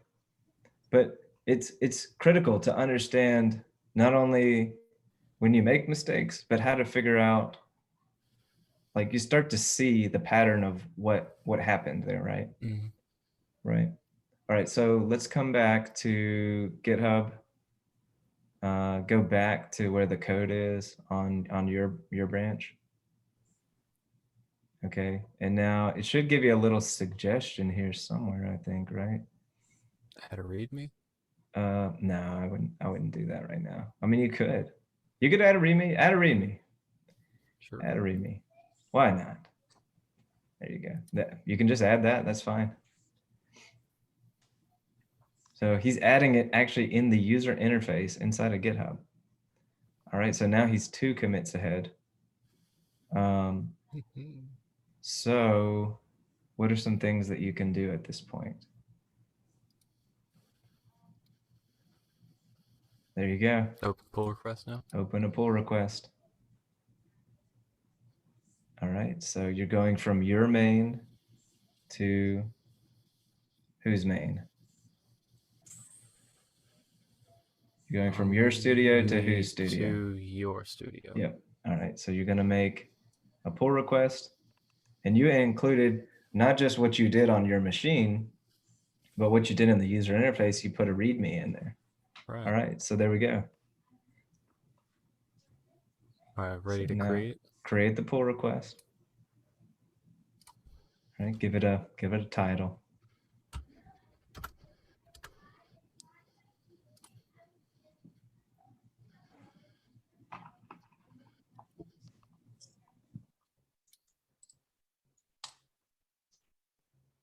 And this is where, when creating a pull request in like a professional setting, you would usually provide like snapshots, screenshots, like details of what you did, why, you know. I usually try to show them like, hey, this is before, this is what it looked like before, the feature before, and this is what it looks like after, and this is how it works. And so the people reviewing it kind of have an idea of what they're looking at. All right, so at this stage, keep your screen up, because I want the people at home to see this, right? Because now I'm going to come to my repo, but I want you to keep yours open. And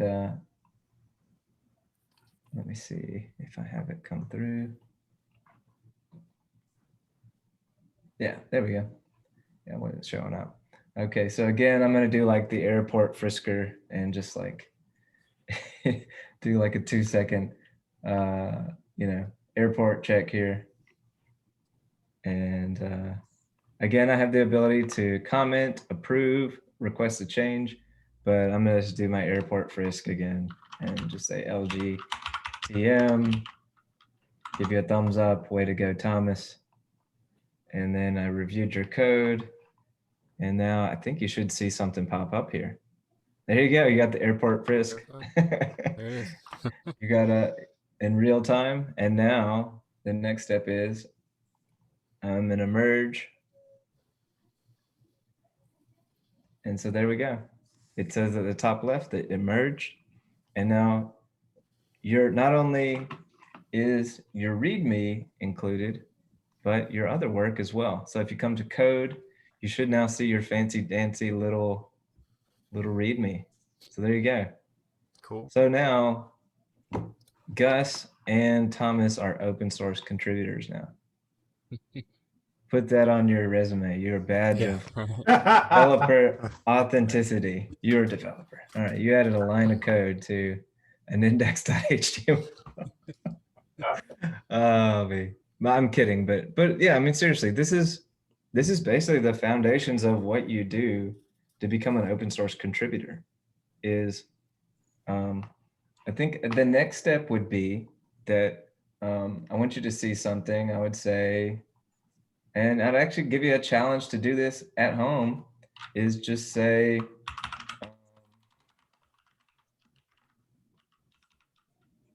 I'm going to say this, I'm going to say, add background. Okay, so now I think you should see something pop up. Thomas, refresh your screen. I think you should see something pop up. So now you see that number 1 next to issues? Yep. So I'm going to put some issues in here. And so what I want you to do now is click into that issue.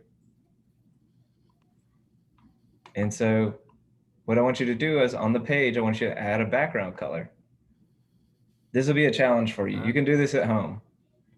But I think I actually have to add you as a contributor. But what I would do is I would assign Thomas. I would add him as a contributor, and then I would assign this to him. And then he would do it. And then once he does his work, he would set something up to close the issue. Okay. And so this is like another day. I could show you guys this because I do want to get to the next step. But typically what happens is that come back to your pull request, Thomas. It'll be in the closed. Okay, so he could come there. And so like I was saying in the, when you make the message of like, this is what it was before and this is what it is after, he just wrote hello. But I want you to do, Thomas, is, actually, I'll do this even too. Let me set something up. Bear with me a second.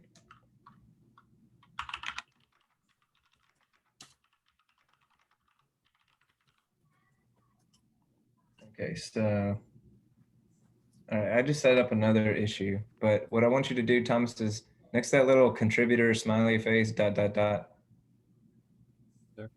Yeah, click the ... Click edit. Okay, so make a couple of new lines and then type closes, lowercase, I think it needs to be lowercase. Closes, space, hash, a pound sign, like, sorry. No. Hash symbol. All right, now. Oh, okay, cool. Click that number 4, fix, add a line for Thomas. Okay, now click update. Okay, and you see how it shows the little issue now? If you hover over to the blue 4. Oh, yeah. Yeah. Okay, so cool. So this is what I was saying. When you're working out of a ticket, right, or an issue, you would have named your branch. When you were naming it, you would have said something like 4 hyphen add line or something like that. So that's what your branch would be named. So it'd be connected to issue number 4. And that's what universally on the team, everybody would know that this would be connected to Thomas working on issue number 4. And then before you would have submitted this, you would have put this closes number 4.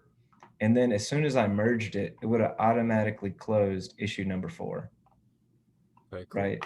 So if you go to issue number 4, click on that 4, or yeah, just click there. Yeah.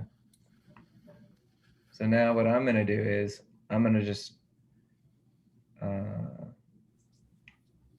if I can, one sec.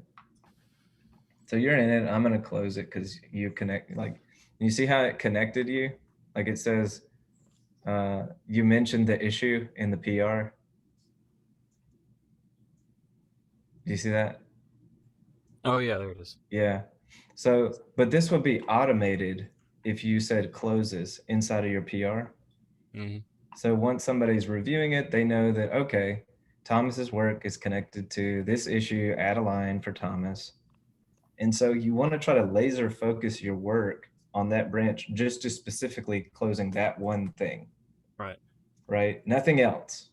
Right? So the reviewer who's reviewing it will know, okay, Thomas is doing this one thing where he's adding a line and that's all he's doing. That's what I should expect to see in his changes. And so when they review it, that's what they're looking for. And your issue, it could be a big fix. It could be like build an entire feature, right? Like add a button that clicks and opens a drawer and then, you know, adds options. That could be the ticket, right? Or it could be as simple as like, you know, inside of the H1, say, hello freeCodeCamp study group instead of hello world. You know, that could be the simplest issue is just a one-line issue.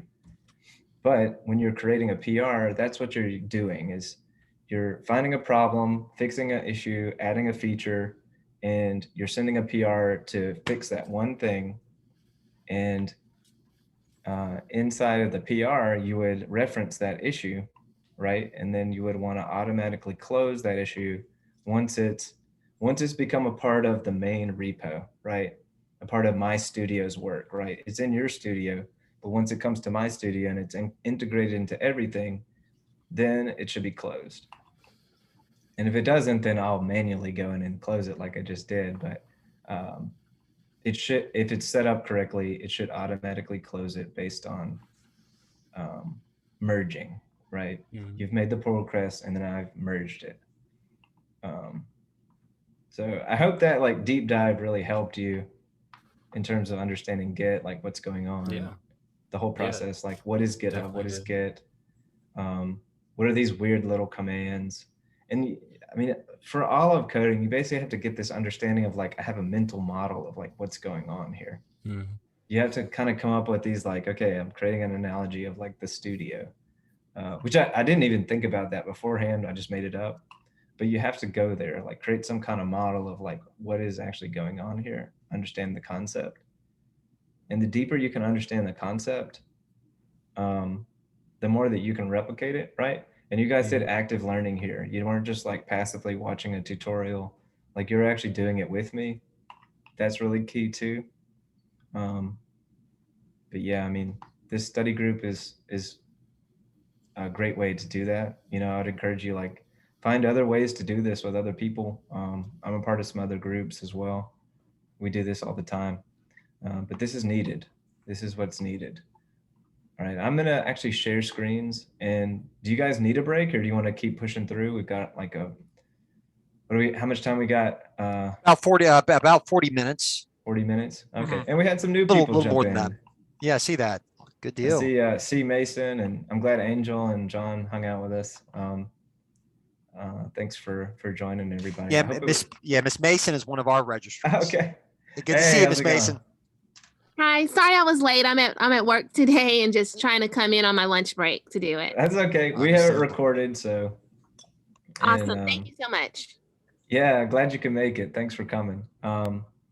What I do want to give, we are kind of limited on time, so if you want to take a break, we can.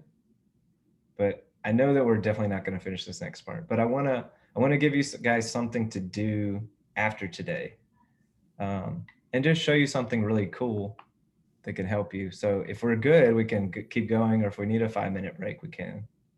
I'm good. I'm good. Everybody good? Hey, Elliot, I need to step aside just momentarily to use the restroom and get some water, but I'll be right back. Let's take a little 5-minute break. Okay. And we'll come back. So take a 5-minute break, come back, stretch your legs. So it's 12:48 where I am. So let's just say 12:53. We'll reconvene. Sure. All right. See you in a minute.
All right.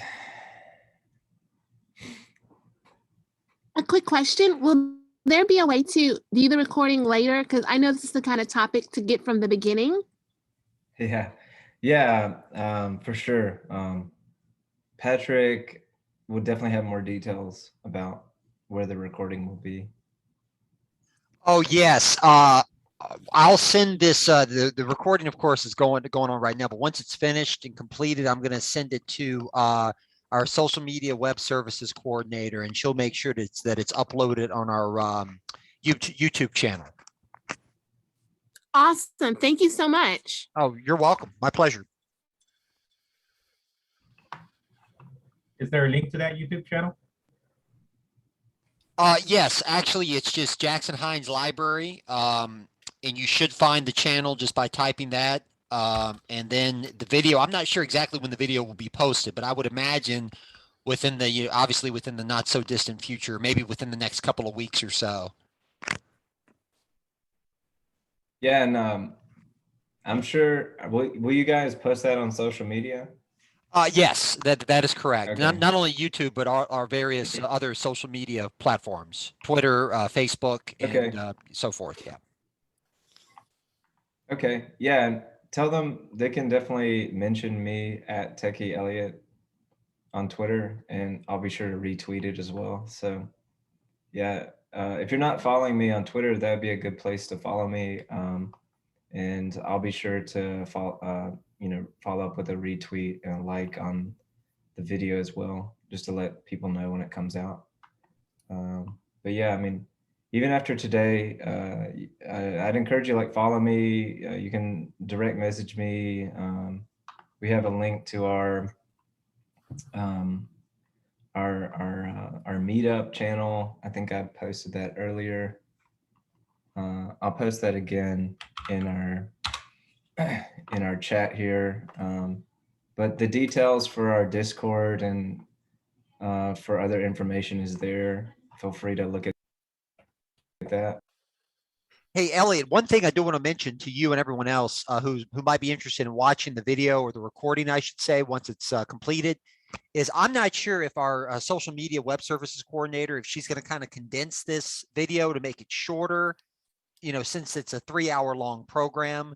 If that's the case and you want the entire recording of this event, I don't see it being a problem for me just to like send it to you via email as an attachment file or something, if you'd rather the entire recording, because I'm not sure how she's going to do it. Okay, I'll be interested in that because I could use it for notes and stuff. Understood. I'll check with her about it. Maybe she can make this, the entire 3-hour program, make it uploaded as a YouTube video. But I'll have to check with her about it on Monday. Okay. Okay, thank you. Yeah, I mean, you could ask her to make it like a private video, just like unlisted for us, and we can circulate that among the people here. And then when she's doing edits, she can probably cut this out, like this total conversation, and just leave it as like the whatever. Like the public version is like more condensed, right? Right. Yeah, she can do that. But She's amazing. So yeah. Yeah. Okay. So we get on like housekeeping things. Everybody back from the break.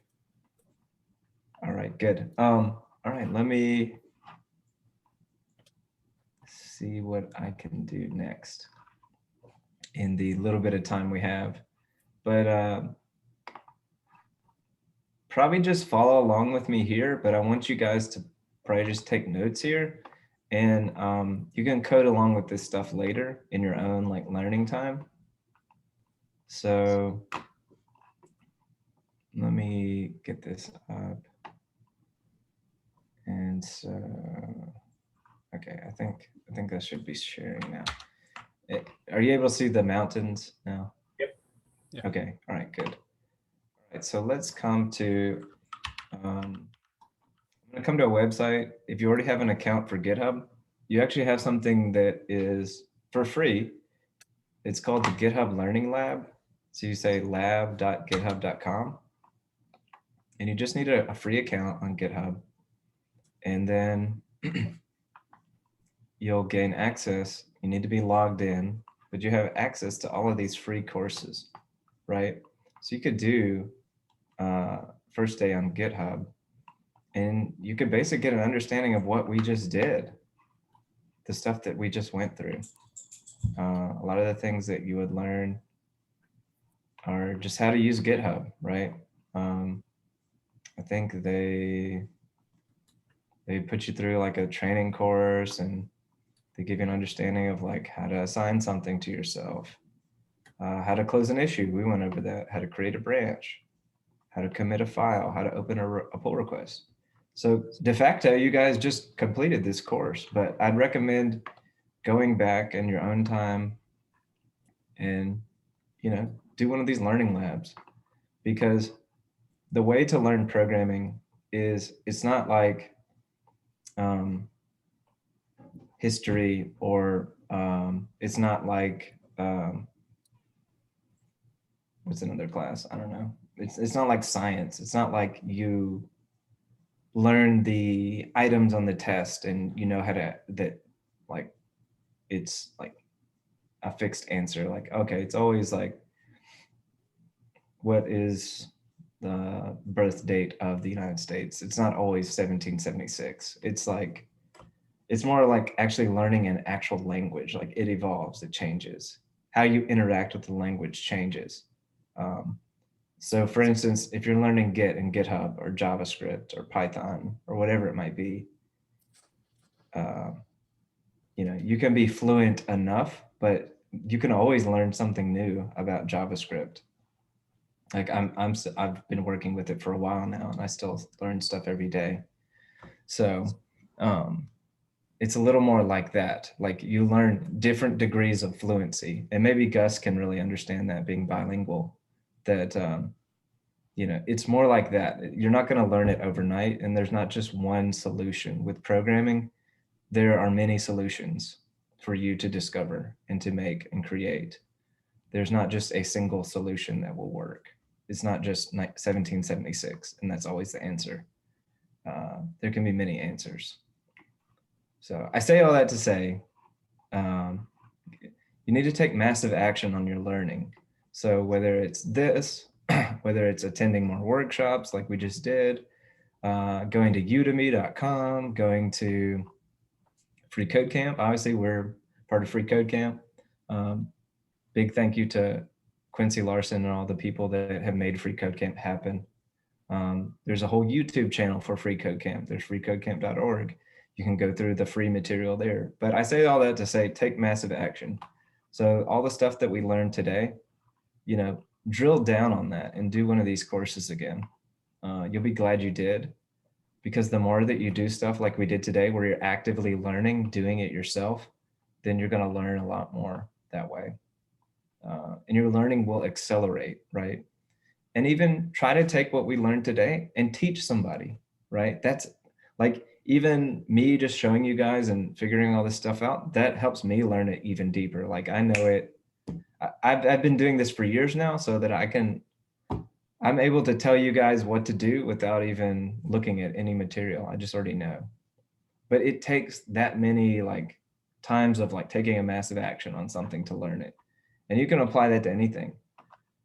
If you learn how to educate yourself, then there's almost not much that you can't achieve if you self-educate yourself.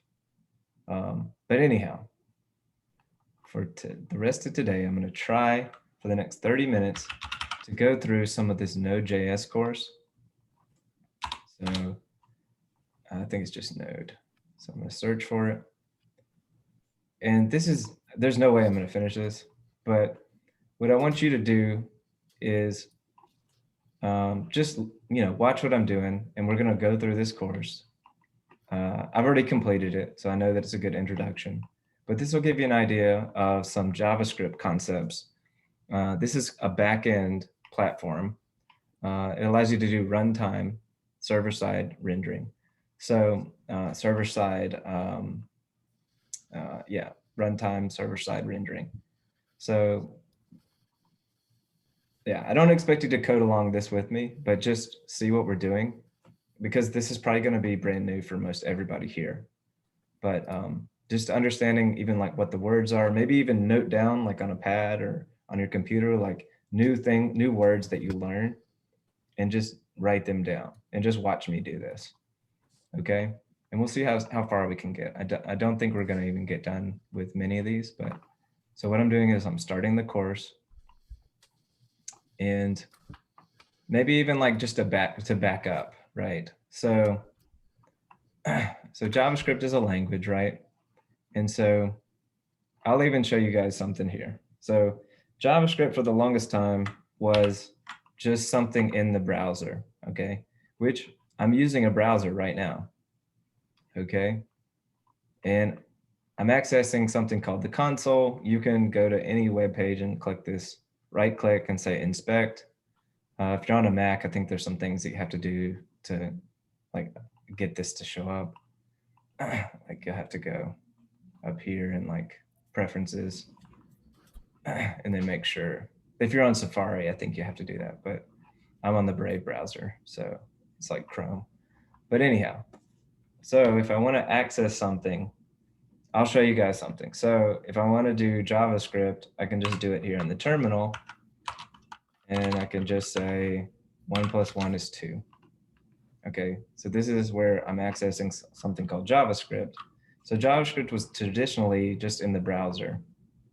So if I say let 1 or let 1 equal, I'll just say 1. Then if I say 1, it's that.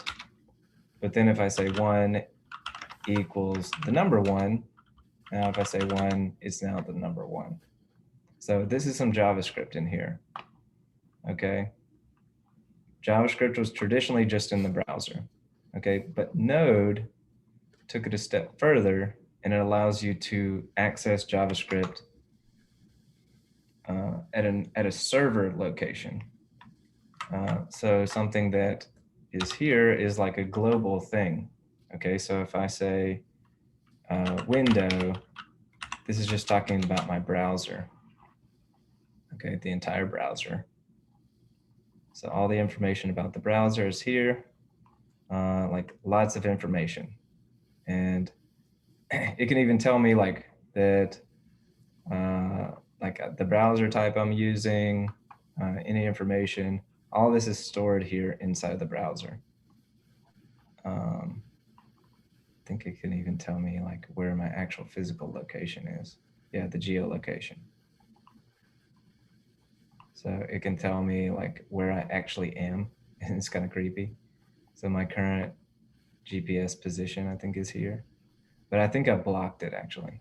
If I allowed it, it would be here, but I blocked it. Yeah.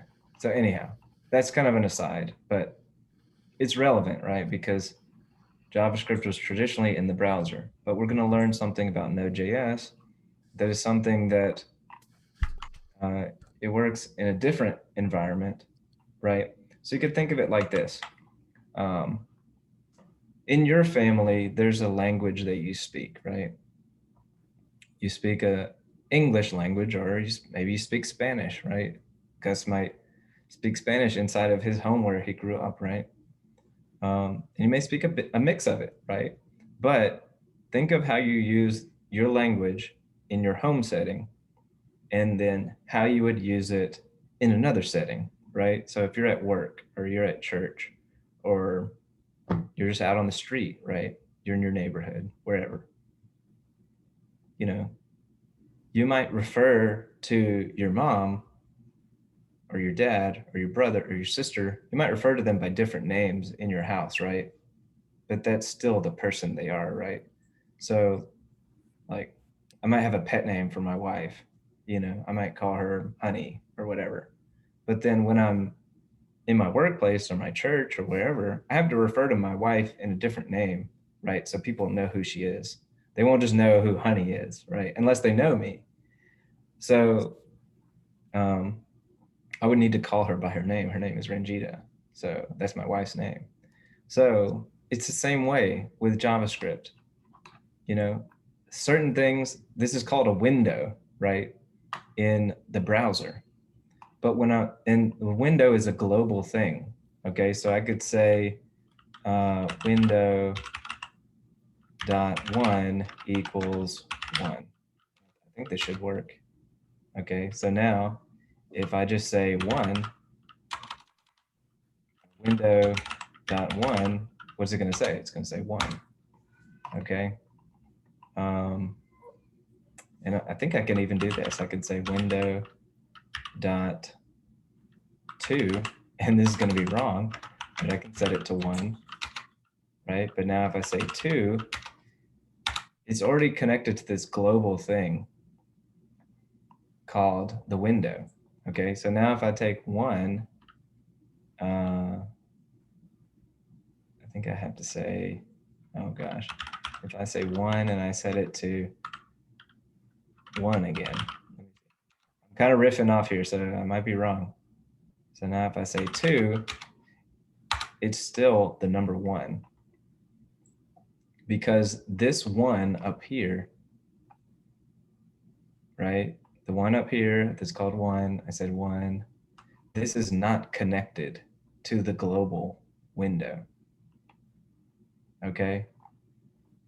Because since I called this two, even if I don't name it, it's like there's an understood window dot two here. That's the global. But this variable is in a different space. Okay? And I can call one, and it's referring to this one, right? But now if I say window dot one, it's going to say one, right? Because that's connected to a different place. Okay. So this is just a little bit of information about JavaScript to let you know that in this setting, the global variable is called window, but in Node, the global variable is called global. Okay. So these are just different ways to do JavaScript in different places. So it's similar to how you would use language in your house that's different from how you would use language at your workplace or wherever. But it's still JavaScript, okay? The let is still going to work. The assigning something, like I said, this thing should be assigned to the variable one. But it was just the variable one at that moment in time. It doesn't continue to change it. It's not linked. They're unlinked, okay?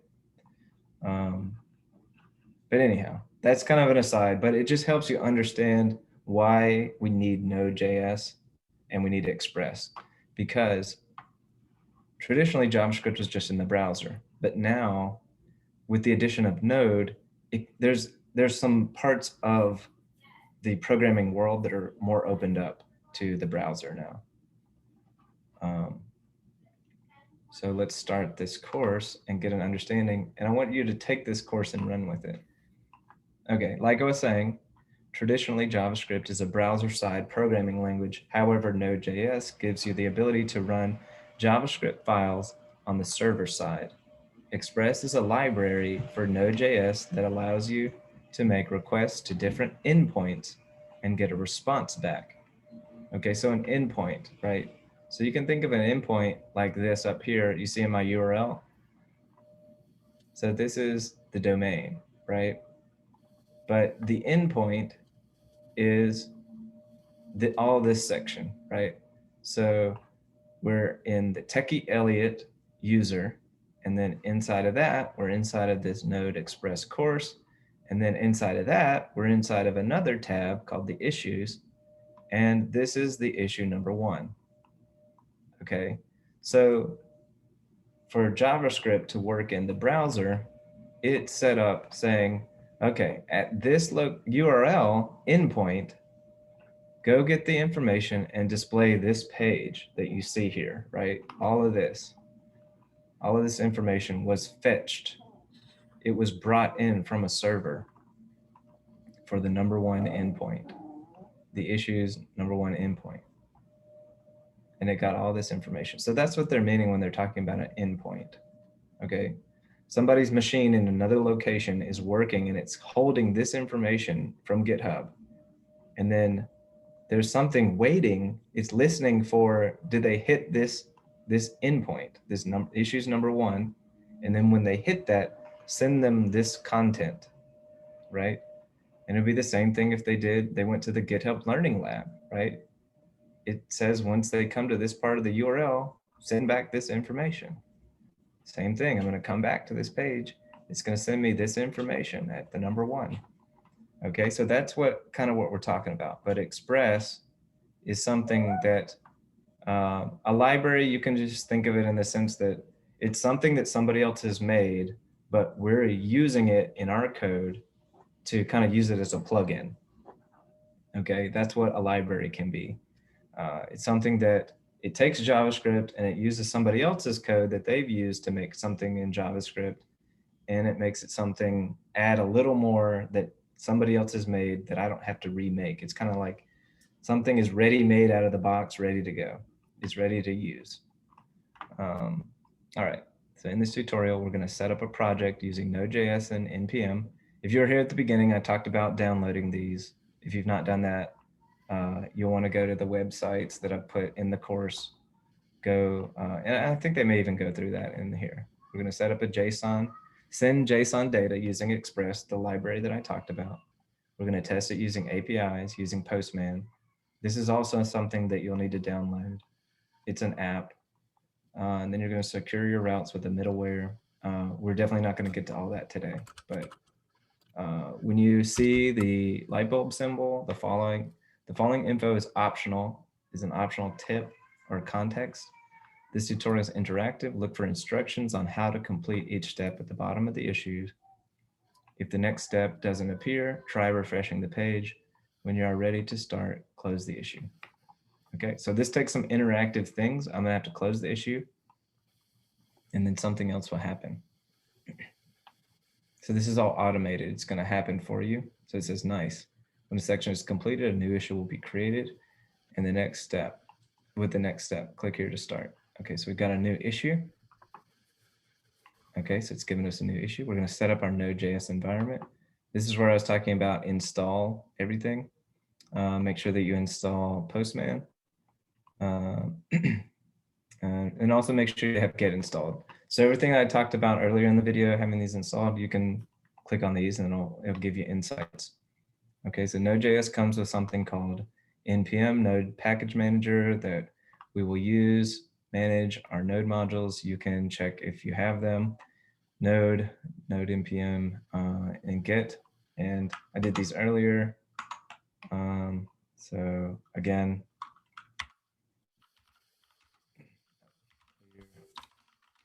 and I'm gonna close out of this.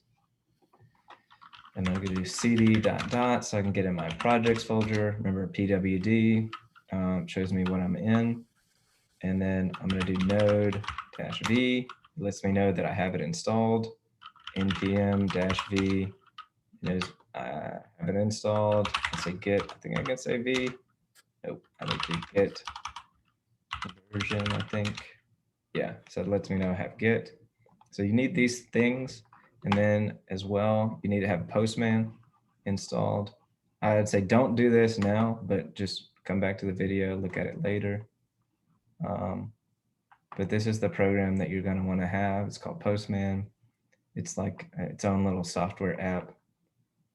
But use Postman to confirm that, like I showed you, issues/1. It allows you to test out whether or not that's working in a little interface. It's taking a minute to load. But I won't go through this, but yeah, you can see I'm testing in a bunch of places. I'm testing out that I'm hitting a certain place, and you'll go through the course and you can understand this. But I don't think we're going to get to that today. Okay, so coming back here, I've tested these things. You should get a version back from each. Okay, so now we have a template repository on our GitHub account. Clone this repository locally on your machine. So this is a lot of what we already did, right? We did some Git things, right? So I'm going to take this and I'm going to say come back to my machine. And so I'm gonna dot, and then I want to make sure I don't have this. Oh, I cd dotted out of the wrong thing. Let's see, I want to make sure I don't have this on here. Okay, I don't think I do. Yeah, I don't think I do. Okay, so I'm gonna clear all this, and now I'm gonna paste in git clone, but we went over this earlier with our git course, so we understand what's going on here. Now I need to cd into the node course. Now, if I look at this, I've got the files. I've got the Postman, server, JS, README. All these things are now here on my machine. Okay, so coming back here. Okay, open up the folder you just cloned in your favorite text editor. You should have a few files already created. Okay, the .git ignore. It says I should, but I don't think I do. The server file will be the main one we use. In the .git ignore, you should see the line at the top, node modules. Okay, so I don't see that, so I'll have to add it. Let me just add all my stuff in here for us to see that I'm in the workspace. I don't think they added a .git ignore. Oh, they do. Huh, look at that. Okay, so here's this. We do expect that. I guess it's just ignoring that. I think I have to do LSA, yeah, to see everything. But if you don't have this A flag, you're not going to see everything. That's why. That dot before something means keep it private, keep it hidden. So that's why I wasn't seeing that. Okay, so now server file will be the main one. Okay. Express, the server library we will install as a node module. Rather than track the entire library in our Git history, we will create a package.json file, which will allow us to install and save node modules. Run this from your terminal or from your command line. Okay, so I'm actually not going to do this why, just to show you what's happening, but we need to initiate node modules. So I'm going to do npm init, and we're basically creating a package.json here. And I'm going to increase this up so you can see what's going on.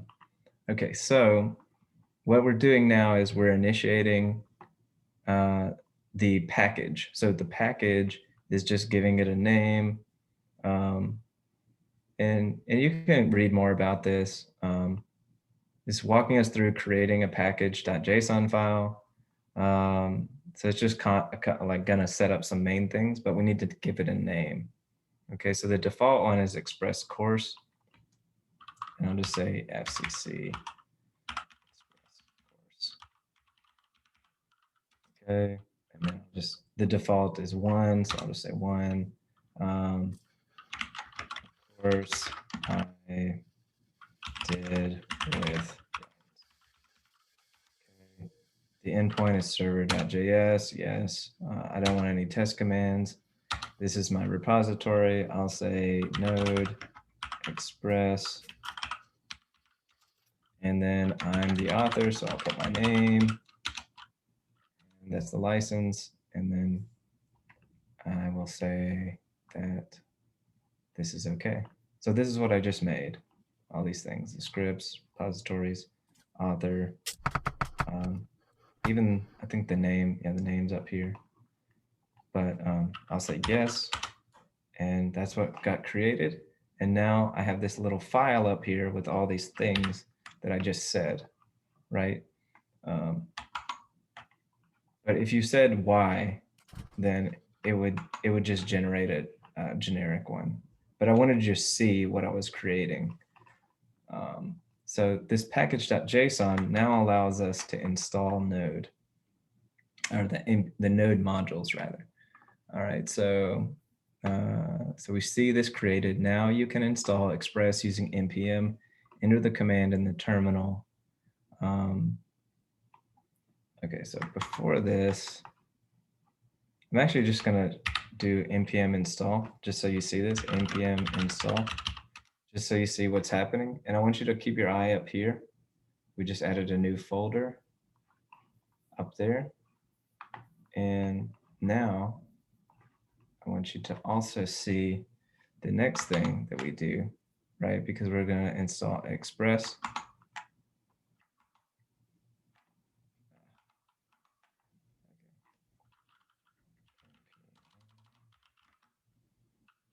Express,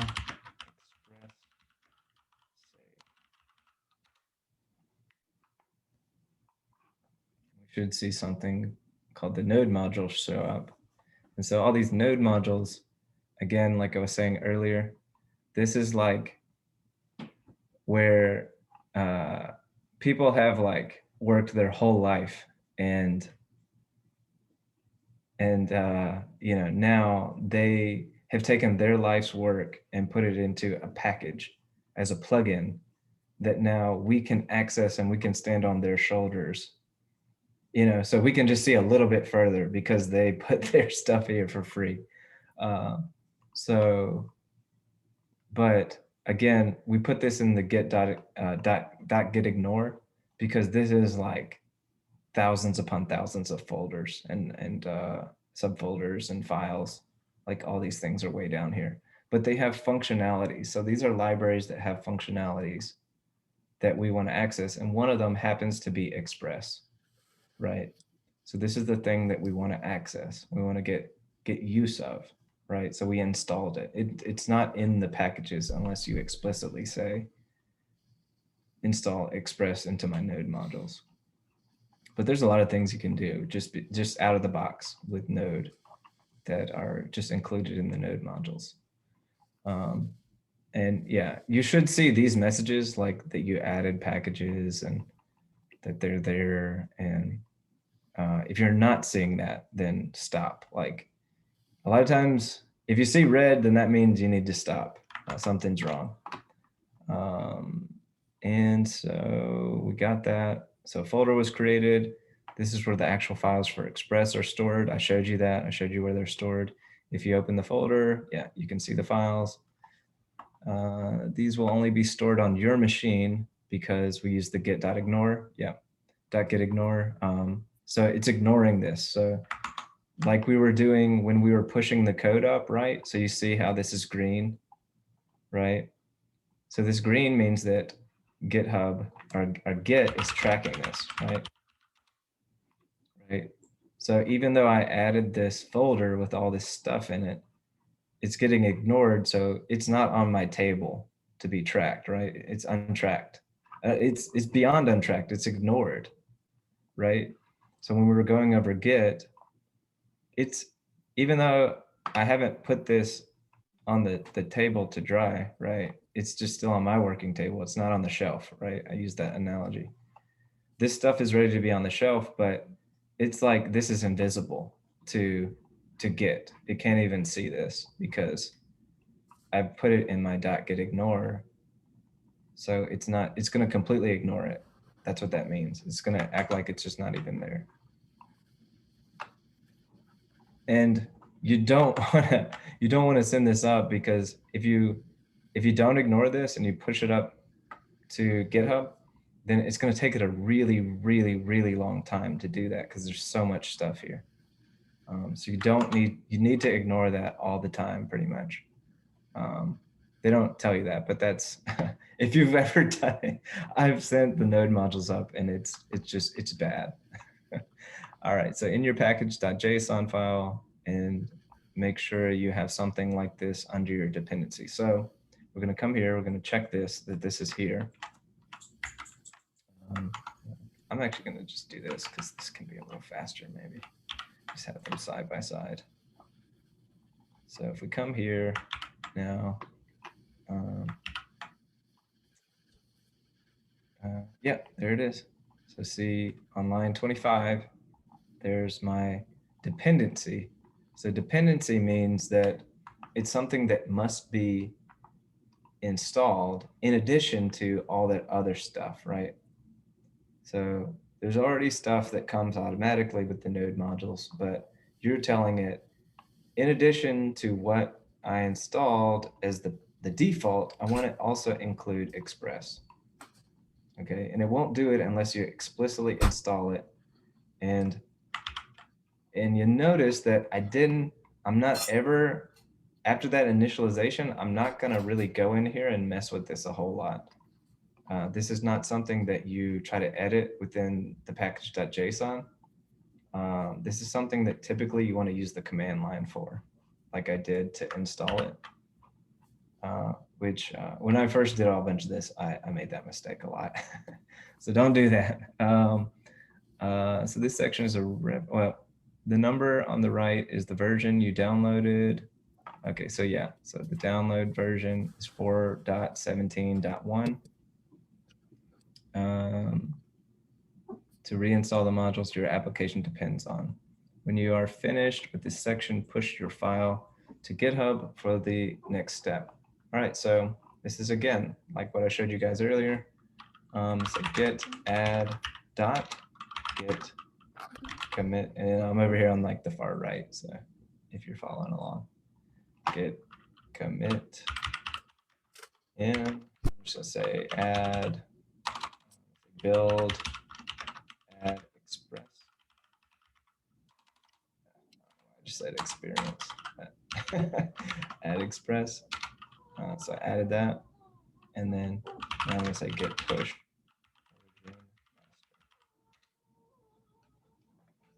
Sorry, my puppy is making some weird noise down.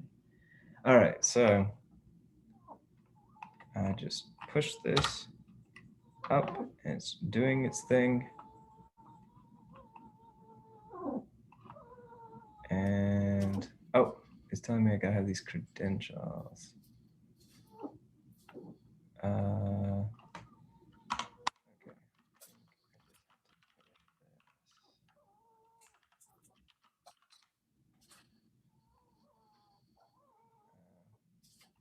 One sec. I think I have to put in my GitHub credentials.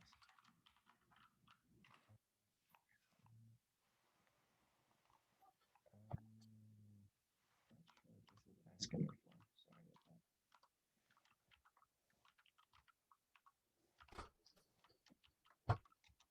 Okay, there we go. Not sure why it asked me for that, but it did. Okay. All right, so now I pushed it, and it, look, voila, it gave me some other little magical tip here. It says now that you pushed up those changes, your repository should look like this. And I'll open this up, put it over here. And so, yeah, there's my repository.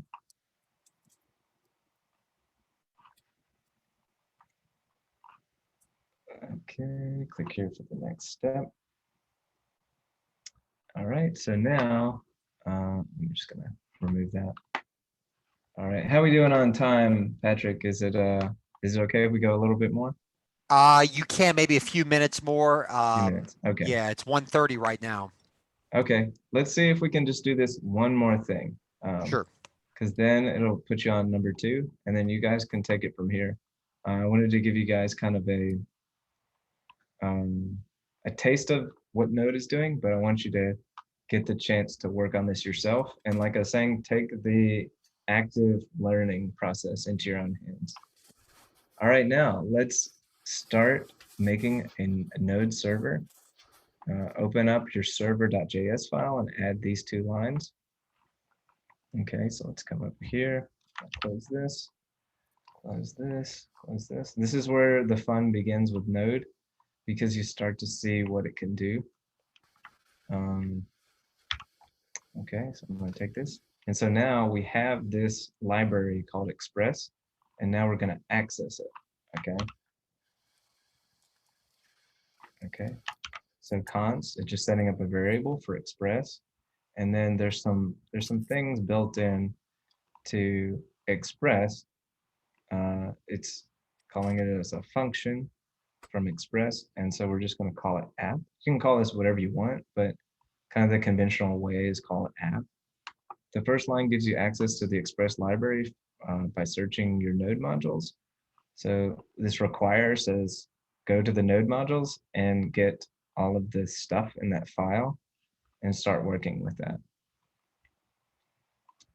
The next creates an instance of the express constructor. So this is the express constructor. So it's an object which we will name app. Okay. We can now access methods used for making a server by including their name after app. Add this to the bottom of server.js. Okay, so we're going to use the express constructor to create an object called app. And now we want to listen. And this listen is setting up, you can see, you can read here that it's looking for a port number. If you look inside those parens and inside this little callout, it says looking for a number. So that 8,000 is a number. And then there's going to be a function inside of that that is going to send us a payload. So the payload is what is going to be sent back to our server. Okay, and this is where we start to get into more of the node things. Okay, so the app.listen method will start up the server locally on the port you give as its first argument. So this port 8,000, in this case it's 8,000.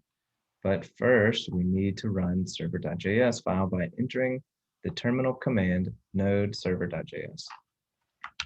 Okay, so now I'm gonna use node for the first time here. I'm gonna say node.server.js, and we're gonna see that the server is running. And that came from this file.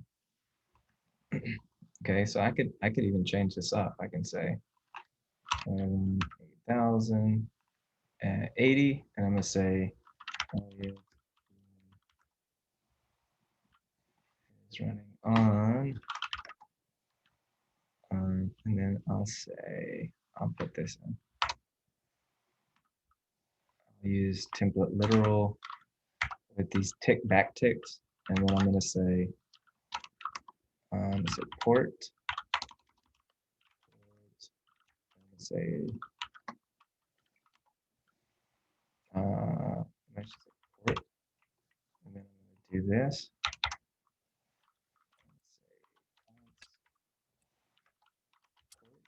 Equals 808, and then I'm going to do is send this in. Because I'm reusing that, I'm not having to like hard code it every time. But this is the beauty of JavaScript, is that you can reuse things that you name. Okay, so I'm renaming it, so if I change it there, it would change it everywhere. All right, so now to close the server, because the server's still running, right? To stop it, I need to say Control-C, and it stops it. But now I want it to run again. So now I'm telling it to run again with node server.js and saying, Eliot, your server is running on port 8080. And I'm going to change this in this one spot. I'm going to say 8,000. And now I'm going to close it again. Start it again with the up arrow, enter, and now it's starting on 8,000 instead of 8080. So, and I just changed it that one spot. So that's JavaScript running node using this little function to create a console log that just sends out a message here in my console, my terminal. All right, so if everything was successful, you should see the console.log. This happens because the file is being run on the terminal. To end this process, like I said, push Control-C whenever you make changes to your server. You need to exit and restart it. So that's what I did. I had to exit it, restart it, made some changes, saved it, exited, restarted. Once your server is working, push your changes to GitHub to complete this step. So again, git add, make a commit message, push. All right, so I gotta stop my server. I'm gonna say git add, git commit, I'm gonna say feature add express log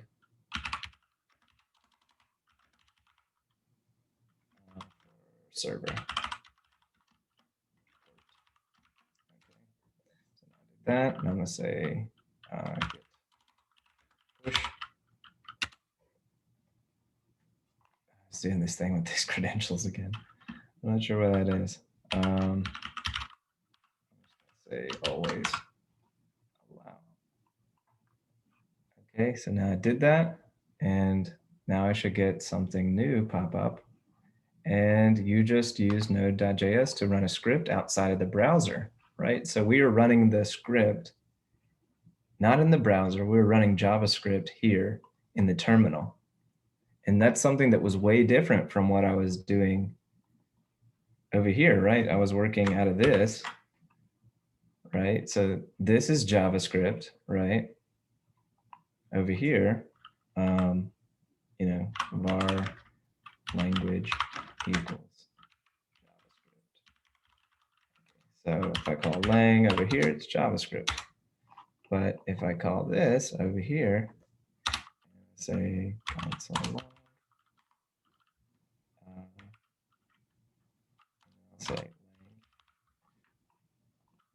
we'll see that var lang equals JavaScript. So we're going to see here when I run this again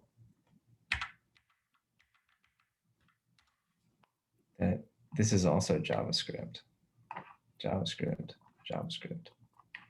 These are JavaScript happening in different houses, right? So it's different than if I was talking JavaScript at my house or you were talking JavaScript at at your workplace, right? If they were languages, like real languages. You're speaking it, but it's different, you know? So like I can't access app over here. I can't access express. Like if I say, try to say const express equals require express, the JavaScript here is going to wig out. It doesn't know what I'm talking about, right? But this environment, it knows what I'm talking about because Node understands what this is. But the JavaScript here, it doesn't understand what that is. It's like, what are you doing? This is like red, red, red alert, like stop it. But anyhow, that's just kind of a little understanding of what they're talking about there. That you're outside of the browser, you're doing JavaScript from here. You can reset the server automatically when you make changes using a tool called Nodemon. With this last push, your repository should look like this. Could I take 5 more minutes, Patrick, of the time, or do I need to stop it? What do you think? I think you're on mute, Patrick, if you're talking. Oh, yes, I am. I'm sorry about that. Sorry, I should have thought to unmute my mic. That'll be okay. I mean, we usually begin to prepare for closing around 15 minutes before we actually close, and we close at 2 today. So yeah, you should be fine. All right, just 5 minutes. Okay, sure. This is an optional thing, but I'm gonna let you guys try to understand what it is to add something else, and then we're gonna see what Nodemon does, and it does a hot reload, okay? So again, we installed a package called Express, right? So if we came up here and we looked it up, there's actually documentation on Express that's here, right? At this npmjs.com. There's all this information about these packages. And let me take this, I got like a dark theme on my browser right now. So let me take that off. But it just shows you what we just did, okay? So engineers, we do this all the time where we don't know how to use something and somebody else is like, they've done a whole lot of this, like their whole life, they spent building this thing. And then they do something, they create documentation for it. And it just helps us understand how do we use it? How do we install it? What are the features of it? Is there like a whole community of people that use it? How do I get started using it? A whole thing, like it just like tells you all about it. If you want to know more, it tells you where the docs are, a whole bunch of stuff, right? But this helps you like just get up and going with a hello world, okay? And that's what this course is too. And GitHub is it's just a hello world. It's going to show you how to do this endpoint, right? So if I'm just coming to localhost, then I would just see that, right? I just see this hello world to the screen. But you'll see that is if you go through this course. But anyhow, coming back to this, I'm gonna get Nodamon. It's, well, where did I go? Bear with me 1 second. Let's see if I can get this running. I'm under a time crunch here, so I gotta move faster. Okay, so Nodamon. Okay, so I just need to download this, but this is something that allows you to have hot reload. So I won't need to stop the server, save, do it again. This will just hot reload, like it just takes my changes, then quickly iterates and builds it again and does the changes. So I've got to, again, pull this plugin into my packages. It did that here. It shows that it added them. And now if I come to my package.json, it shows me that it added it, right? So here's Nodamon, right? I just added that. And then, so now, let me come back and see what it says with that last push. Okay, so now let's do this node server again. And you can see there, I did some changes. So now I'm gonna comment this out. And then, oh, I actually did the wrong thing because I'm just accessing node. So I messed up there. So now I think what I have to do is come back to the docs. So I need to set up a script file. I'm forgetting how to do that there. This is where engineers have to learn how to do it.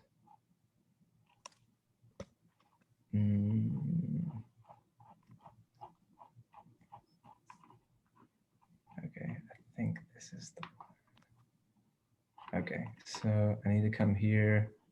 I'm going to come back to my package.json, and then I'm going to come here and I'm going to say script. Add in a script that says start. Oh, I've already got it. So I'm going to say Nodamon instead of node. And so now.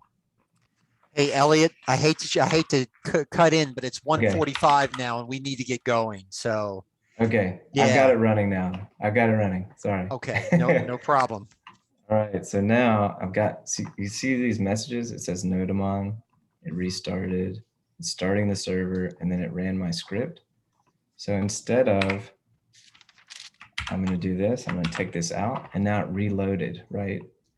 So I didn't have to do anything. I can take this out, I can just say, your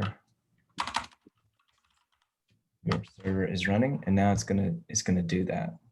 Okay, so this is a hot reload library that you can add in, and it shows you, right, what you're doing real time. I'm gonna come up here, take this out, and I'm gonna just put this in there, and now it's saying your server is running, and I got rid of that other stuff. So now I'm gonna do the final thing that has to happen here is that I just have to go to my next step. Hey, Elliot, we really need to get going. I'm so sorry, Okay, but yeah, okay. it's like I said, we close at 2 o'clock and we, Yeah, but yeah, I mean, yeah, let me just add this and then I'll call it a day. All and right, we'll I close sure up, do but- appreciate it. Yeah, no, I'm glad I could just fit this in real quick. Though. Thank you for giving me a little bit of time. No problem. Say build install Nodamon. Okay, and then I'm gonna say, oh, I forgot something. There, and then I'm gonna say git. And then, yeah, so now my code is up. I did the little optional thing. And the next step would be to go with this next part, okay? Okay. So we just made our first endpoint. Well, this is the next one. But anyhow, I'll stop it there. Thanks to the Jackson Hinds library for giving me the time to show you guys Always. about Git and Node. And you know, I really appreciate you guys coming to the class. But yeah, thank you all for showing up. Thank you for being engaged. I hope this can encourage you, and use these free resources, freeCodeCamp, the Github Learning Labs, join our Discord server. Definitely follow me on Twitter.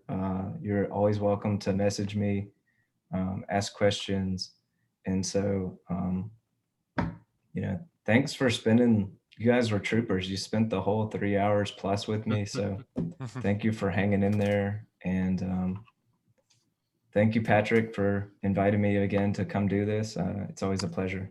It's our pleasure. Anytime. Well, anything else, Patrick, before we go? That's it. I'd like to have another session maybe next month, if that's okay with you guys, or sometime in the near future. If it's not next month, then maybe sometime soon. You know, and I actually want to get things ramped up again. And I've talked with several engineers. They're like all over the country, some in San Francisco, some in other places, and they've expressed interest in doing this. A lot of them are from Mississippi. Okay. Went to Mississippi State. You know, several of them that I know. That's who I've reached out to, is like alum of Mississippi State. And so they've expressed a lot of interest in doing this. So I'm hoping they can join us in future sessions too, and do maybe a minimum like a 30-minute chat. But I'd love to continue to do these workshops too, as always. So absolutely. Well, I do know we're like way over time, Patrick, Yeah. so sorry about that. But, oh, it's okay. It's okay. But we need to get going. So yeah. All righty. Well, thanks again, everybody. And definitely reach out to me. I'm always happy to help you. All righty. Take care. Right. Thank you. Thank you. Thanks. Bye-bye. See you.